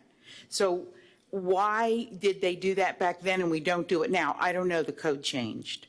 So that is something, I know that this information Mr. Myjack presented said that that doesn't look like a good idea. To me, that does look like a good idea. One of the things that I heard this evening was increasing penalties. My suggestion is that if you remove a protected tree, it's an individual violation. Yes. And then it's not code enforcement, it's not $500 an acre, it's $500 a tree or whatever the amount is. I think that that is a disincentive. I would recommend that we do have a value to certain trees more than others. A palm tree, in my opinion, they're lovely, but they don't provide habitat. I've never seen a squirrel in a palm tree unless he was lost. So, and what I also heard was tonight that several people mentioned the idea of allowing trees. Let me start again. Habitat is created by more than one tree. Right. One tree is lovely and it gives shade and it cools things, but it's not habitat. No. So one way to talk about habitat is to put more planned developments in place. That allows flexibility. That allows the 30% open space. When you have a typical subdivision, you get roads and lots. You don't get the kind of development you're talking about. So we, on the other hand, have made planned developments pretty tough around here. I don't remember how many planned developments have gone through one time. They all get tabled and they get reconsidered. So we are not encouraging the kind of development that you want. And planned developments allow smaller lots, and that's an opportunity to put trees on those bigger areas where they're preserved. In my neighborhood, we have 3 areas that has a sign on it that says preservation, don't use it. Okay. And that has habitat value. Yes. So if we want to encourage that, then we ought to write a code that does that. And that's really what I was hoping we would hear tonight, is the kind of things that you want, and we can write something. Canopy is great. We're at 37.5%. Yeah. They want to get to 45. I don't have any experience with a canopy ordinance. I know that in Tampa, they've been doing this for 45 years, so people are accustomed to it. We have a planner that used to work in the Tampa area, and they said it's difficult if you've never trained the community on how to do that. So there would be growing pains if we went to canopy. I'm not saying it's not worth it, but that is one of those things that I think would take a little time. So I think we can get back to you probably by January with the easy stuff. And then work on the harder And then stuff. work on the hard stuff. But anyway, those are my suggestions based on what I've heard tonight. I don't think the tree team is going to be perfectly happy, but I do think it's better than what we have now. Can I tell you, you are a smart lady. Thank you. I won't go any further. Thank you. Good place to stop. But she's right. Thank you. Absolutely. So we start. Vice Mayor? Well, I was just going to kind of say this shouldn't take long. What I'm hearing and what I said in my dissertation before is that from our workshop to what I see here to what you guys are adding, I think that we're a whole lot more aware, a whole lot more astute, and a whole lot more moving forward. And I think that where we're at today compared to where we were with the workshop, at least an awareness and an effort to move forward, just using the words canopy and things like that in a council meeting isn't being done all over the place. So I just want to say that I think what we do is kind of where you were, and that is, give you the time and come up with what you can for the easy stuff. And then we start thinking about the hard stuff as we go. So I think that that's where I would like to see us move. Thank you. Thank you. Next card, please. The last card is Woody Rice.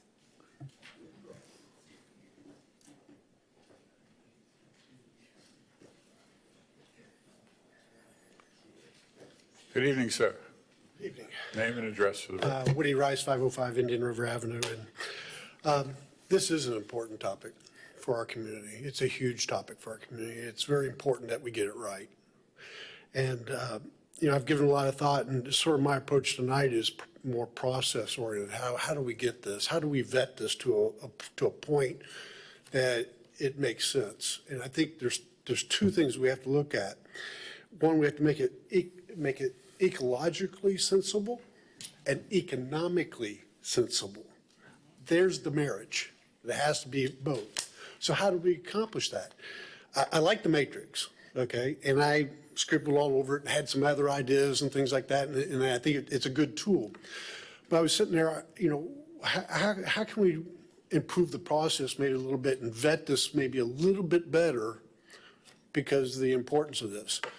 And maybe it is to have your vision of what you want to direct staff to look at.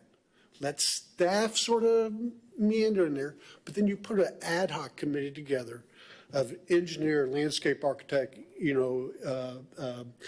environmentalists, just key people, professional people that can vet some of this and put some values economically and ecologically to this.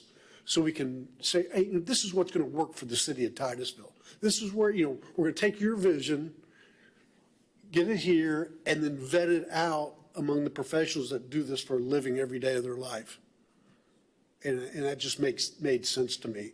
In the ad hoc committee, you have key professionals, and you can have an at-large, citizens, because they're part of this community too.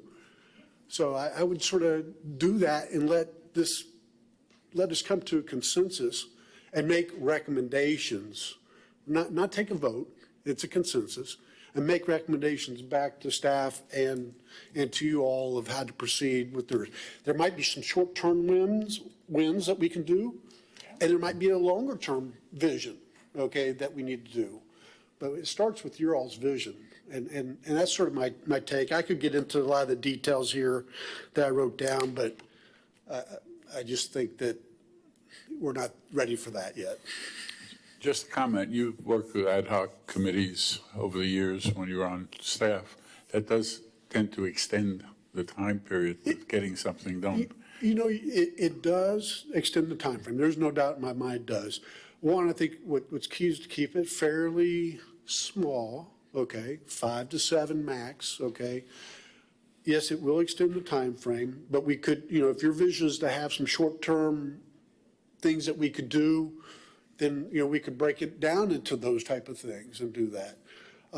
I just think anything short of not vetting this the best we can for the community, I think we might end up doing some knee-jerk reactions to something that we think is good, but then when we go to implement it, there wasn't enough vetting to say, yes, this is going to work, okay? And it's like, developers just don't come in here and clear cut. And I'm going to use part Do of you need the extra reserve. time, Woody? Can I have 2 more minutes? Council? All in favor, say yes. The thing that was unique about Park Preserve was that I had other ordinances that were conflicting the tree ordinances, like floodplain management, okay? This says that home pads have to be a foot above the floodplain, okay? Well, okay, that was a problem for that site. I did a cluster development. I pushed everything toward the road because it made sense to do that. But there was a trade-off, and it didn't get recognized that trade-off took place. So it just, from a visual standpoint, And I understand it looked like it was clear cut. So visually, it did look like that. But there was a lot of preservations toward the back and the wetland areas, okay, that we did preserve. So, you know, I see that perspective. I do see that perspective, okay? Can we do better? Yeah, we probably can do a little better. But we need to vet it and look at the ecological and economical benefits of what we're getting ready to propose. Okay, any questions? Well, Member Nelson was first. Oh, Happy to do. She sorry about pushed that. her button. Pushed her button. I'm not sure who to address this to. If we wanted to do an ad hoc. Mike? If we wanted to do an ad hoc committee, what would we need to do? If we were interested in trying that type of process? Sure, you could do an ad hoc committee. You could decide, first of all, how many, what type of membership you'd like. Give them a charter, a task. And understand when you create that committee, it does become a sunshine committee because it's part of your decision-making process appointed by you. So those members cannot talk about these issues outside of that Okay. committee. So now whoever's on that committee, they're not able to talk that's not outside of good. that meeting anymore. Yeah. And that may be a trouble. And I don't know how many people want to join a committee where they can only talk about a subject that is of interest to them in that meeting and not outside the meeting. You will have staff time. Of course, you have to have minutes, and you have to post it, and you have to have Okay. it. So those are the things that do go into a formal committee that you create. And then you could give them a time period within which to come back with the deliverables, whatever it is you assign to them, of course. You could do that. I will tell you that, in talking to the people in Tampa, that is what they did. Of course, we don't want to wait a year, 6 months. So it would have to be a very short time period, but I think Woody's right in that it would be good to have the input of everybody because you have different perspectives. You have different knowledge coming together and making a decision or making recommendations to us. So I would be interested in seeing that happen. Staff would be, if this is what council wants to do, staff can do two things. We can start working on a ordinance, and we can come back to you with some suggestions for the kind of people that you would want on a balanced committee, because I know that that will take time to find the people, to do all those things. I agree that a time limit is very helpful. Yeah. Do you want to have consensus as was suggested? Do you want to have votes? Consensus sometimes takes a little longer because that means people have to agree. You can't just say it's 3-2. So we could come back to you with those options while we were proceeding with the ordinance, and then you could decide whether you wanted to move forward and how to do that. I like that idea. Thank you. I want to add something in there. You and I sat on consensus committees during Titusville's transformation. They don't take a little bit longer. They take a lot longer because consensus means everybody in the group has to agree. And that's hard to do in this world. I'm thinking maybe consensus might not be the appropriate criteria. Yeah, I don't, I mean, that you- took you- 9 months. You want consensus if you can get it. Yeah. But if you can't, I'm You go just with what giving you you some got. experience that I have nightmares over still. I don't know, Peggy's smiling, so. If I could, I was on a committee in which this little old lady, seriously, tennis shoes and a white hat. I brought Rice Krispie treats one day, and she said, "Wow, these are good." And I said, "Well, didn't your mom make these for you?" And she said, "We didn't have Rice Krispie treats when I was a kid." So this woman was older than Rice Krispies. And the chairman wanted a vote and poked her in the side. She went like this and he counted it. So I can tell you that these things take a turn that you don't expect. I will tell you, one of my first jury trials, I walked by the room where, on my way to the judge's chambers, and I could hear the jury deliberating. You couldn't hear what they were saying, but you could hear them talking.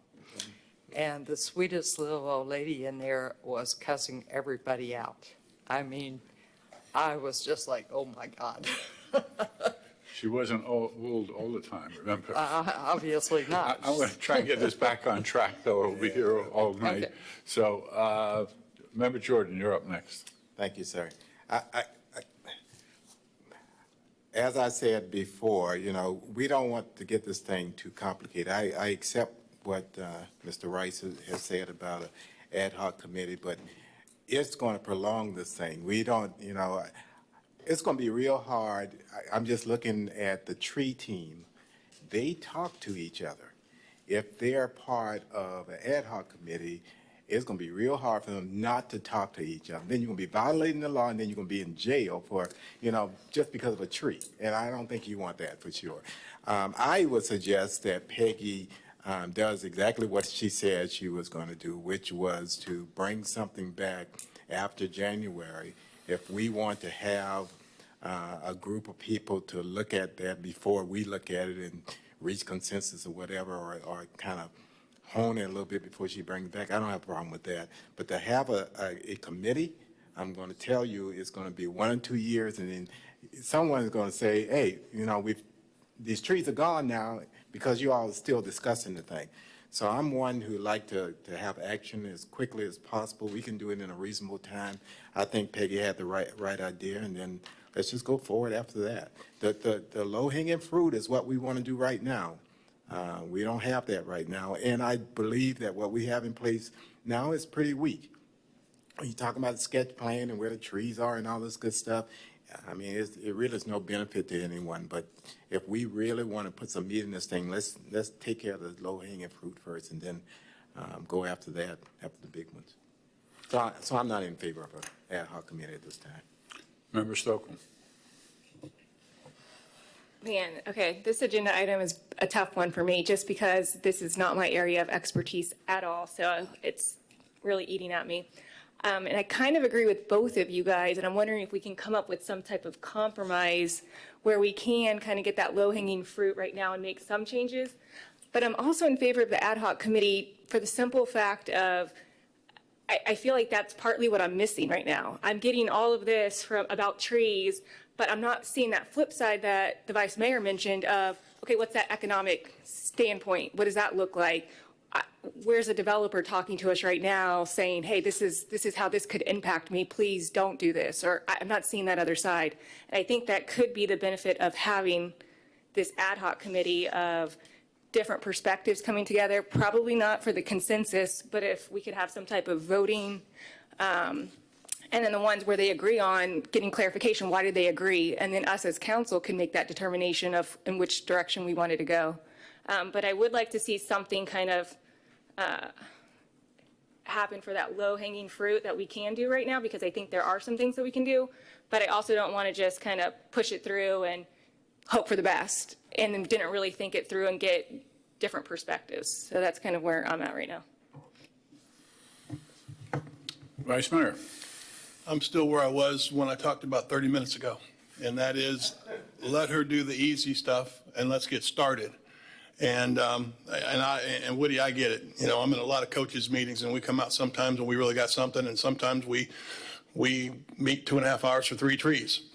So, and I'm going to keep saying that because sometimes I think that, and I've heard this said before, so I'm not being critical, but it just makes sense here. Some people make decisions and some people make committees. And I want to see us make some decisions. I think that we had a workshop.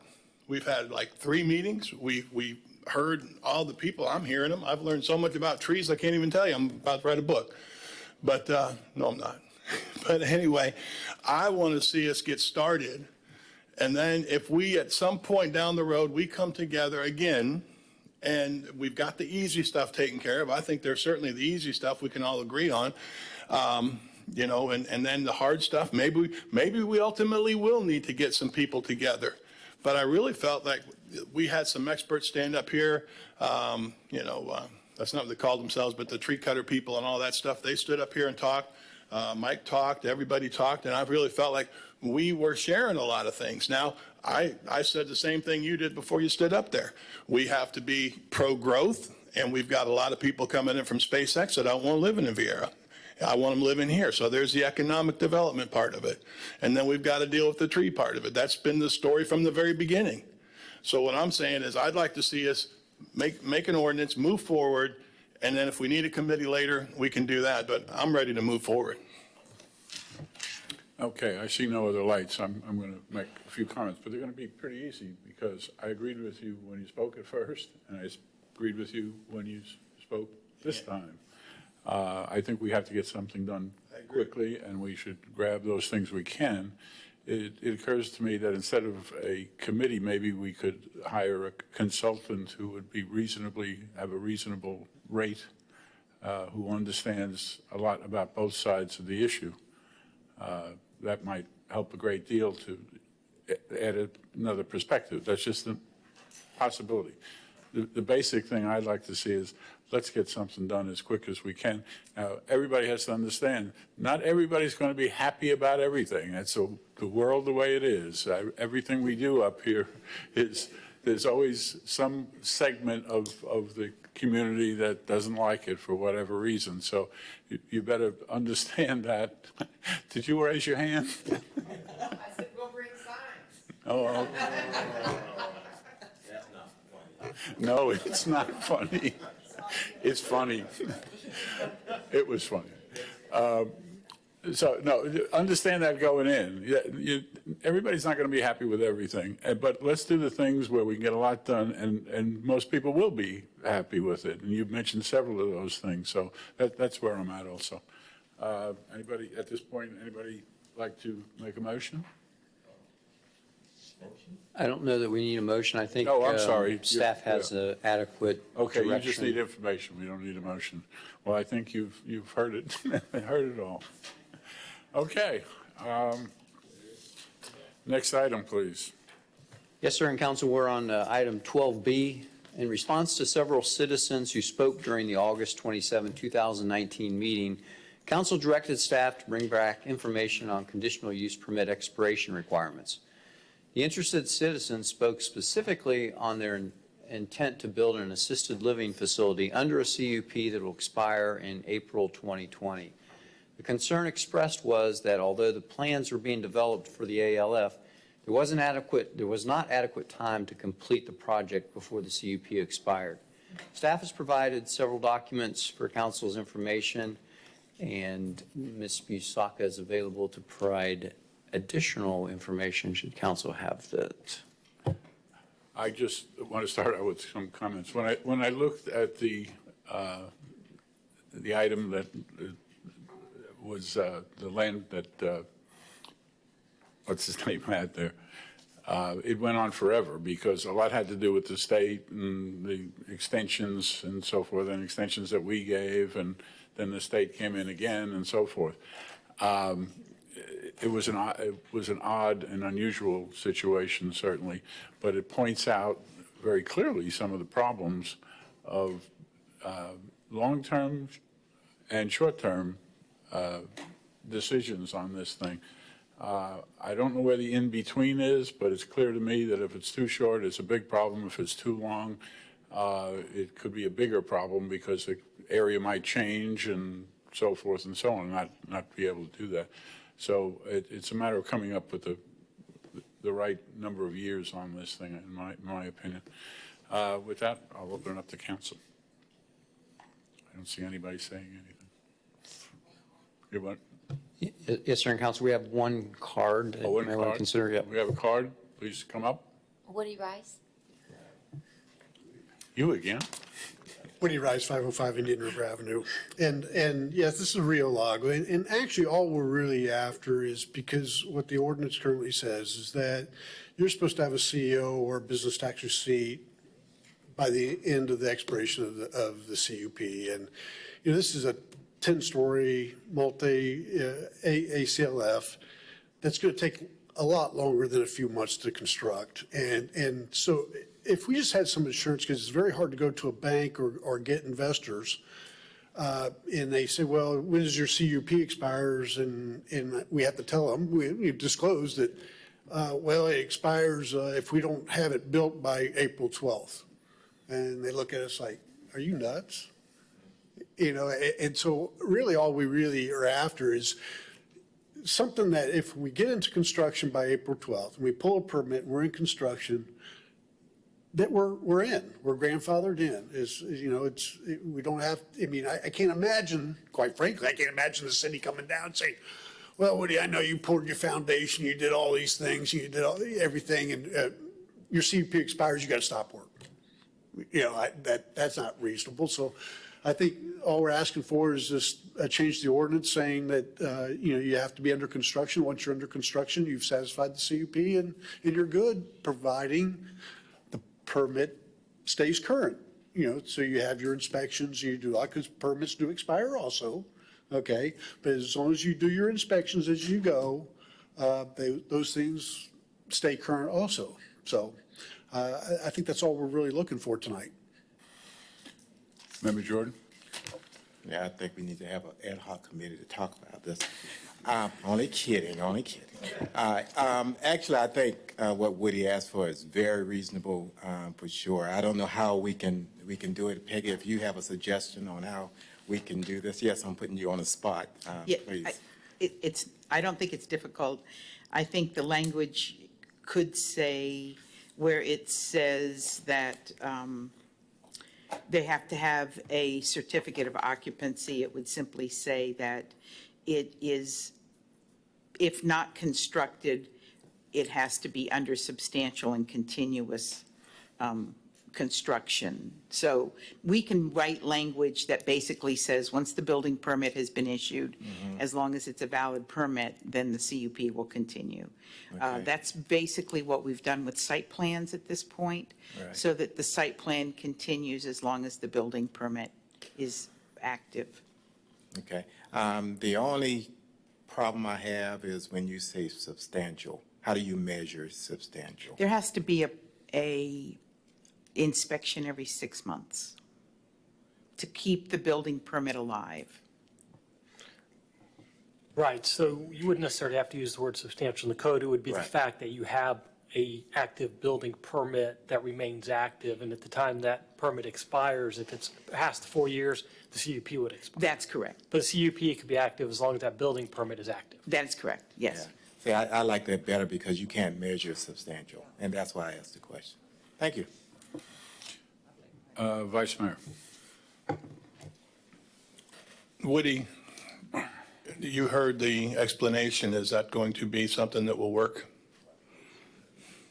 Absolutely. I mean, I think that gives, that does work for what we're after. We'll have permits by April 12th, and as long as we keep them current, I think we're good. Okay, because it's clear to me coming into this meeting and looking at this, that the staff wants to make this work. I can't talk to these guys, but clearly it looks to me like they want to make this work. I want to make this work. I just wasn't sure how we were going to make it work, and I think that Ms. Bisaka has got this. It's not her first rodeo, and we're going to get to the substantial construction, and we want to move forward. And I think you bring up a good point. I think there were some things we got to look at here and say, yeah, that does make sense. He gets started, now what?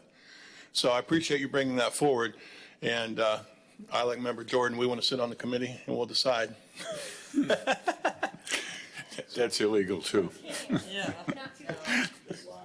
Yeah, never mind. Never mind. Member Stokel? Ms. Busaka, I just want to clarify, do you see any potential consequences of making the changes that we're recommending? No. Okay. And now, I will tell you that I did a survey with other communities, and 4 years is the longest that any community in this area gives for a conditional use permit. So we will be on the outside edge of that timing. Okay. But the way it's written now, it's 4 years to get a certificate of occupancy. What we're saying is 4 years to get a permit. Personally, I believe that once a permit has been issued, the people have the right to send that permit on to its completion. I just think that that is appropriate. But just want you to know that the 4 years is definitely generous in comparison to other communities. Right. And I think, yeah, this was a unique situation. Once we amend this, there'll be 4 years for everyone. Plus, they can get one more administrative. So we're talking 5 years from the time that the CUP has been issued. Okay. And you feel that's the right amount to not go too far or too long Well, I or think too it's short? generous. I do. But the bottom line here is that if you believe CUPs ought to expire, then you need to decide what is a good time in which that expiration occurs. One of the options is that in the future, as you and this is in the current code, as you consider a conditional use permit, if for some reason you feel that this is such a unique situation, you can put an expiration date on it, which is different than that 4 years. So as we're going through this, if you feel like, well, this is really a unique situation, it's a very large project, they should have more than 4 years, you can do that. Or it's a situation in which many things could change quickly, I want to give them a year, then that is within the code right now. So you do have some flexibility. And there's also protection. Wait. I wasn't done yet with my Oh, I'm sorry, you original still line. were up. Okay, go ahead. It's okay. But there's still enough protection in here that they have to be progressing. So they can't really just be at a standstill for a year. Well, what it says right now is you can be a standstill for 3 years and 364 days. And then you get your building permit and then it progresses. So you can, yes, you can do nothing for almost 4 years. Once you get that building permit, it will continue. That's what the proposed language would allow. And what is the norm that you're seeing Well, elsewhere? It moves everywhere from Brevard County is 3 years. West Melbourne is 18 months. Cape Canaveral is 12 months. Satellite Beach is 6 months. Orlando is 2 years. And in Port Orange, the CUP runs with the owner and not the property, so it can't even be transferred to another property owner. And then in Melbourne, they actually say that each individual CUP will have a time determined by the city council. Interesting. So it's across the board, but you can see that the 4 years that we allow is, as I said, on the outside edge and compared to other communities. Okay, thank you. Thank you. I'm sorry, I apologize. So, Member Nelson. so maybe we ought to consider shortening the time period, because my understanding is the idea behind a CUP is conditions might change, and say this was 20 years from now, this isn't going to happen, but that could all be a residential area, and you want a assisted living facility in the middle, whereas right now it might be appropriate, but 20 years from now, it might not. But it's in there already. I mean, it's I know, grandfathered. I know, but I'm just saying, I understand the rationale behind having a CUP and having a CUP expire, and do we want to, at some point, make them somewhat shorter? If I could, Orlando they give 2 years, and then they say that it may be extended again if there is affirmative findings that the proposal remains consistent with the code. I like that. So that allows this interim step so that they could have additional time. We can bring that language back to you for you to review as part of this code change if you'd like.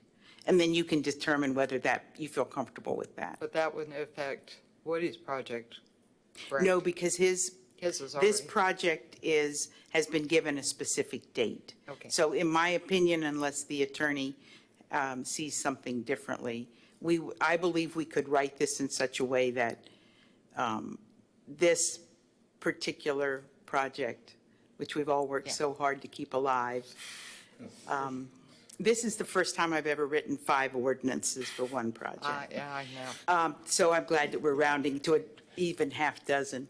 So I think we can do that. It's just that I in going think we forward, can, you may too. see something different. But it would be nice to have something where it expires in 2 years, and yet we have another 2 years that we could give it if the circumstances have not changed. Okay. But I do want to repeat so everybody understands that once something is built under a CUP, it's grandfathered in, so it's not going to, we're going to say, okay, move it away now. Okay, any other comments? We don't have to make a motion on this, right? It's just The council's just giving direction as long as direction, right? staff is comfortable with the direction given. And staff is comfortable? Okay. Great. What's next? Okay. I'm sorry. That's all right. Just need to understand with Woody's project, when's the CUP supposed to expire? April of next year. Oh, April next year. Yes, sir. So you got enough time to write this thing, do you? Yes, sir. Okay, thanks. All right. Next up is petitions and requests from the public. Does anybody wish to speak? You're the only member of the public out there that's, I know what they are here for. Okay. Mayor's report, 2 things I have. One is the live on the line event. I didn't go to it because it was postponed. And it was still on my. I went to it. Yeah, well, I almost went to it, and then I went back and found out it had been postponed already. The second thing is I want to announce that we have a celebrity in our midst, Dr. Stokel, who has been a doctor for some time, but we call her member here because we called her Dr. Member. I don't think that would go so good. But she was nominated and has been chosen as one of the 4 of 40 that's put on by Lead Brevard. It's a very prestigious situation, so we're very proud of you, and just go get them. That's all. Yeah. That's all I have. Any council reports? I have a couple things. Yes, sir. You got it. Got to remember they were now. Went to the National Night Out, went out to Target, and if you weren't there, I don't know, because a lot of people could have been there because I wouldn't have seen you because there was over 1,000 people there, I'm sure. I did see city manager, and we were so well represented. Titusville Police had a wonderful area. They had a car that kids were just able to just paint, finger paint, just throw paint all over it. It was fantastic. Certainly it's not one you see running into the streets now. Sorry, I don't mean to correct you, but that's Sergeant Cruz's car. So, I think they were teaching vandalism. I had a little problem with that. Anyway, Titusville Fire Department was out there and little kids holding the hose and putting out these imaginary fires because that couldn't have been real, but they had smoke and everything. And then I even believe I saw code enforcement out there. And if there was more, I didn't see them, but boy, there was a lot of people. What a great night out. Kind of announced that I was asked and accepted that. Can I add one? Yeah, thing sure, to what absolutely. You were saying everything that went on that night, and I didn't know this. My wife and I went over there, and our city manager pointed out that everything that went on was free. Yes. Everything that was given out, or prizes, or hot dogs, or everything was free to the public, and I thought that was awesome. Terrific. That was really. I was really disappointed when they wouldn't let me in the bounce house, though. I don't understand why. There's some kind of bias there. I don't know what it is. I know, they do it to me every time. I'm sorry. So anyway, I was asked and I accepted. I'm on the Titusville High School Advisory Committee, SACS, and that's a lot of fun. Haven't been there so long and then been away. It was kind of nice to come back and see what's going on. And Miss Gonzalez, the new principal, is doing a great job. I went to the Titusville High School homecoming events this week. I went to the bonfire, And then I went to the football game because I'm down helping with Space Coast, but we had an open date. So I got to go to the game. It was really great. They're getting better. I'll put it that way. They're getting better. Very young football team. And then last night, went to the fall chorus concert at Titusville High School. Miss Orr does a great job. So just a really great week. And truthfully, if you are somebody sitting home, you need to call your local high schools, and even as we approach the holidays, your local elementary schools, and find out what's going on. Because just going to the fall concert is great, or just go to a bonfire, remind you of your old days. There is something to do in this town, I'm telling you. So I just thought I'd pass that on, and had a great week. Thanks. Member Nelson. Well, let me back up. Tyco Airport has a fire department. And I got into a discussion with some of the board members. Their fire department consists of one firefighter. So he works 40 hours a week. And it appears that our fire department usually responds just because they're there, the guys there 40 hours a week.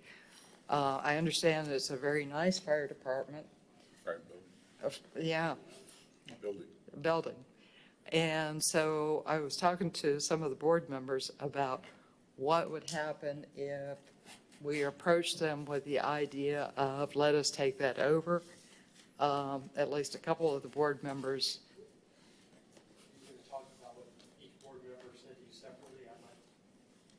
I was just going to say they suggested bringing it to the board. I'm not going to tell you what they said. But I would like to see us approach the board with some type of proposal. I think it would make sense. We need a fire department in the south end of the county. Yep. They have a fire department which isn't really adequately manned. So if there's an incident down there and the fire chief isn't there, our fire department is having to respond, and that's taking some time. So I would suggest that we ask Mr. Larice to come up with a proposal and approach the board. I would fully support that. It makes sense for everybody. So I see no other lights. Anybody want to say anything on this, or is there a consensus on that? It's all right. I'll chime in just to help council a little bit. We based on the growth patterns of our city, that area in the south side of the city will require a fire department in some regard, sometime. Our estimates to build just the fire department itself is about $1.2 million. So build the structure and then build the equipment with it. So coming up with an agreement on the south side, be it on the airport, for an existing facility would probably be beneficial for both organizations, for the city to man it and come up with some kind of agreement to do that. That would be mutually beneficial for both parties, in my opinion. Everybody agree on that? Consensus do it? You got it. Good idea. Thank you, ma'am. Next item is the city manager's report. Does anybody else have anything they want to? No, city manager's report. I've got one action item, and first, within your mayor's and council's report was my annual evaluation. I appreciate you taking the time to do it. It's been a wonderful year. I think we got a lot accomplished as we have in previous years. We've got a great staff. I'm very pleased to lead the staff through good times and bad. And I do appreciate your evaluation. Be here as long as you'll have me, just so everybody knows that. Also, second item. Absolutely. Yep. I think I speak for everybody. In fact, I do speak for everybody. You do a great job, and we really appreciate it. And our staff, all of them, to a person, as far as I'm concerned, they work hard, they do good work, and I think they're just terrific. And that's the strong leadership, sir. Appreciate it. Second item, and this is informational, but we applied from a local artist, Jeff from the art gallery to put a photo forward of our city to be published in a international, it's the International City Managers Association annual calendar. Our city photo is in February. And if you look, we put these in your boxes. I hate to brag, but this is the best photo in the whole freaking calendar. It really is, because it's so unique. Nobody can show a rocket shot going up over a beautiful lagoon with a bridge in the back set. So very proud that the staff took this task on to apply. Extremely excited about the photograph itself, because I think it depicts our city perfectly, and that now our city will be seen worldwide with this picture. So I applaud staff for that, and I really appreciate Jeff's photo because that is just really cool. Next, I do have one action item as the Florida State Legislature begins its annual 20 session here. We have listed within the action items staff's recommendation on previous legislative priorities. So we generally would like for you to narrow what we've listed down to what your real priorities are. Previously, we've viewed that if you water down a list and put 20 items forward, there are 20 items that won't be looked at. If you bring the list to 3 to 5 items that you really are concerned about that would like to be carried forward, we think that that's a better approach. So if I open that up to council's dialogue, and once you come up with a consensus, we'll forward this to the Florida League of Cities. You want us just to bring them in to you, not? We'd like to discussion for consensus. Yes, sir. Okay. All right. Member Nelson? With everybody's permission, I'd like to add one other item to the legislative priorities, and that would be getting rid of our single-use plastics, being the plastic bag, which for the last 5 years, our Environmental Protection Agency has said ban them. The legislators decided that they were the only ones that could ban them. We're not allowed to ban them, or styrofoam, or any. We can't ban certain items. But I would really like to see that banned. When I was at a conference, I was talking to a lady from the Netherlands. The Netherlands is spending several $1 million studying the effects of plastic on our body, because they are finding plastic in the human body. And to me, that's scary. Also, just sort of disgusting, but I don't see any reason why we are continuing to do this, or the people in Tallahassee are ignoring the reports. So I would like us to consider adding that to the list. Okay. Vice Mayor? I know that we would all say lagoon, and I think that we would all say to add to the list of roads, and as many as we can. I think I spoke with city manager. Actually, at one point we were doing 6.5. We did more this year. So this is going forward to the Florida legislature for your priorities to send to them. So roads are local. The lagoon stays there. Yeah, yes, sir. The lagoon stays there. We got any state roads we can talk to? We do have 405 South Street that is now one of the TPO priorities. It got moved up. So it's not really time to engage the legislature on that one yet until it gets within a 5-year window. And 405 would still be something we're talking about, widening Yes, sir. and that sort of thing. 4-lane all the way from 50 to where it currently, a little by, I believe it's Rock Pit Road is where it goes into the 2-lane. And just for the record, I kind of thought we were going that way and combining with them. But anything we can get state-wise, road-wise, as you did with the stoplight on Barna. And when you got that, I thought, man, we'll start asking for more road stuff. But outside of that, I think everybody's in consensus on the lagoon, and I think everybody be on consensus of whatever the state can do us road-wise. Now we can certainly add 405 to your legislative priorities so that we begin to get visibility on it. So I'm not discouraging. Well, it's great. and whatever I need to do that, I can tell you again, I go back to the 60s when that road was not much different than it is now. It's been repaved and widened by a foot or two, but that's a very dangerous, scary road. Very dangerous, very dark, and very fast. So all those things you can get fixed, I'm good, just like you did that stoplight. Yeah, it could be. How many we need? Staff's recommending 3 to 5. Yeah. Last year you put up 2. So last year you put Indian River Lagoon restoration and support of commercial space.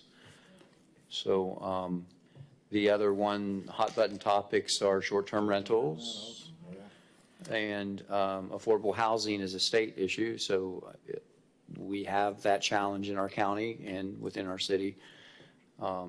So, that's something that you would like the legislature to focus on. Member Stokel.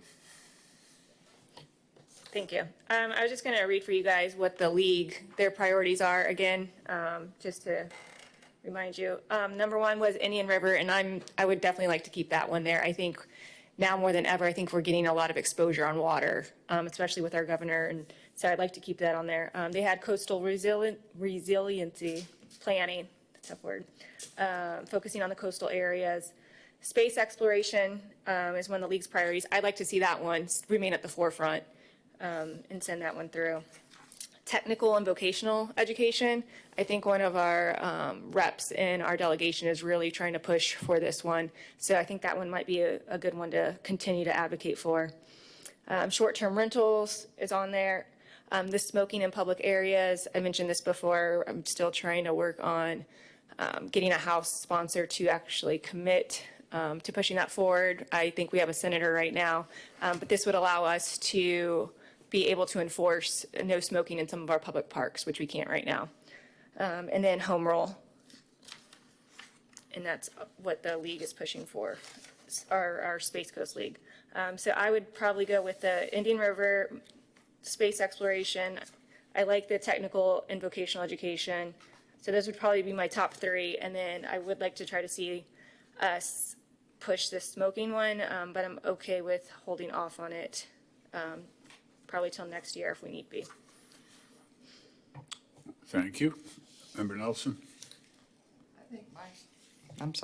I think my top 5 would be the Indian River Lagoon, commercial space, the education, the technical educational,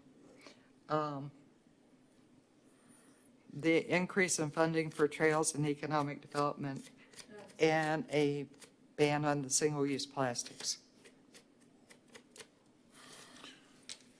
Member Jordan. Yeah, I think I like that list that Member Nelson said. I'm not sure about the plastics.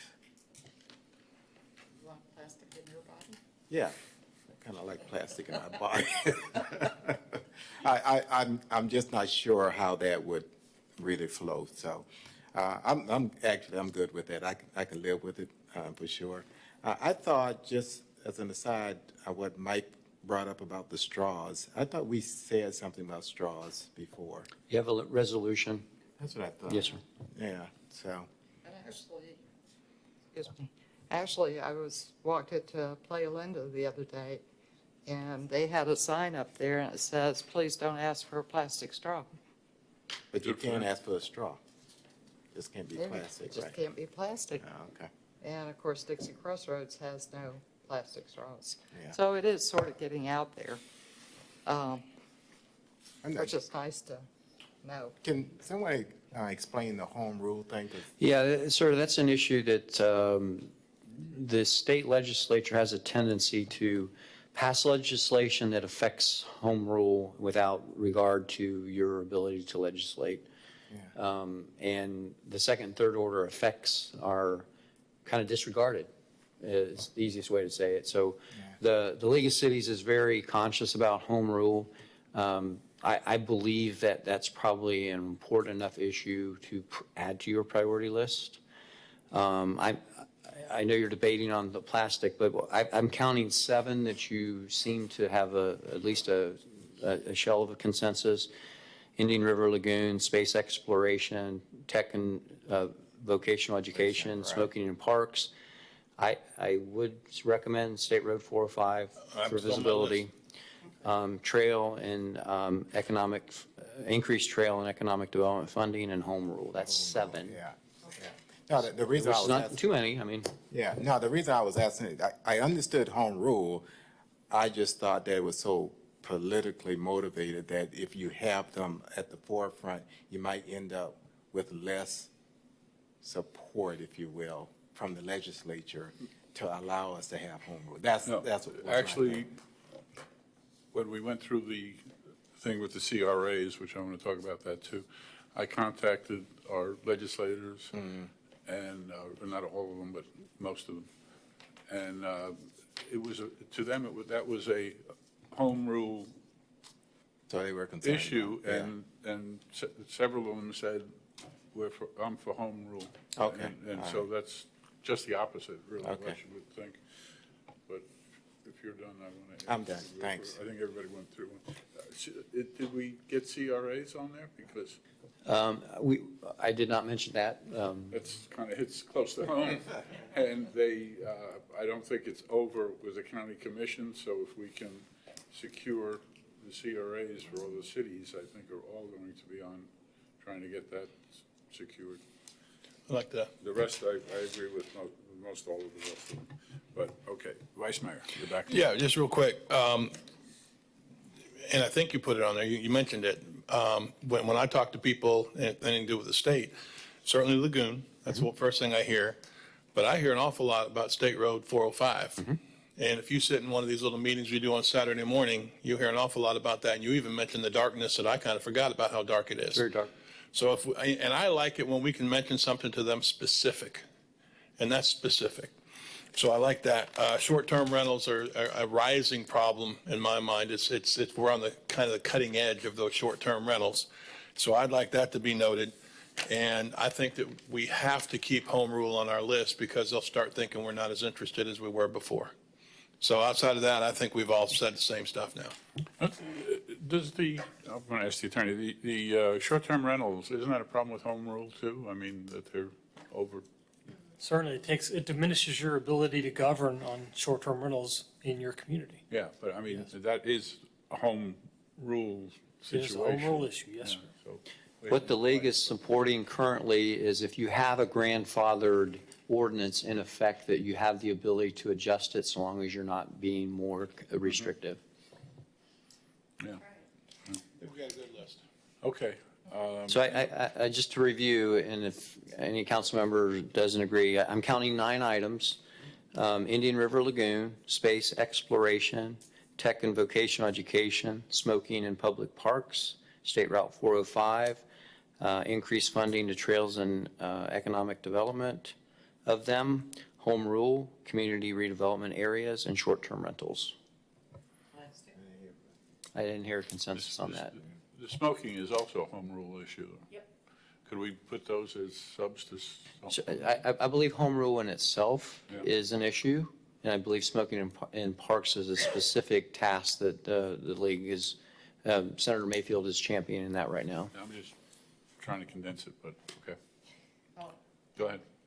Can I ask, other than Sarah, I said she agreed with the plastics, correct? Well, not really. No? We don't mind plastic in our bodies, okay? Okay, I wouldn't go that far. I guess it depends. If it's a home rule issue, I would be in favor of that, meaning allowing local governments to decide for their communities. I would be okay with that from the home rule standpoint. That's. How yeah. does everybody else feel? Am I the only one over here? Please look Am I at the me. only one over here? Oh, am I? I think I'm it's off. coming, whether we like it or not. Right now, I'd kind of like to, I just get a little frustrated when we start telling everybody what they have to put their groceries in and what they have to suck their Coke with. And I get it. And I'm glad that all the people that would be mad at me are out the door. But I'm just, I might be the one brave enough to say it right now, but it just, sometimes I think there's an overreach. Sometimes they're going to tell you, what kind of paper towels to use at your house and what kind of bags to use for your groceries and what kind of straws to drink out of. I'd kind of like the straw he showed me today, because I'll tell you, when I go down to the port and get those paper straws, I don't like them for flip. So I'm just saying straight up, that's how I feel about it. I know it's coming. I get it. I don't want to be right now ready to say, let's just tell them what they got to do. Okay, so you guys are saying, let's wait until maybe next year. I'm with them. So it doesn't matter if Robert's with me. Let's come back to order here, please. Okay, you have all you need down there? I believe unless there's any further discussion, I've got 9 items that we'll send forward to the League of Cities. You got it. And that completes my report, sir. Anything else? I believe the city attorney has an Attorney. item.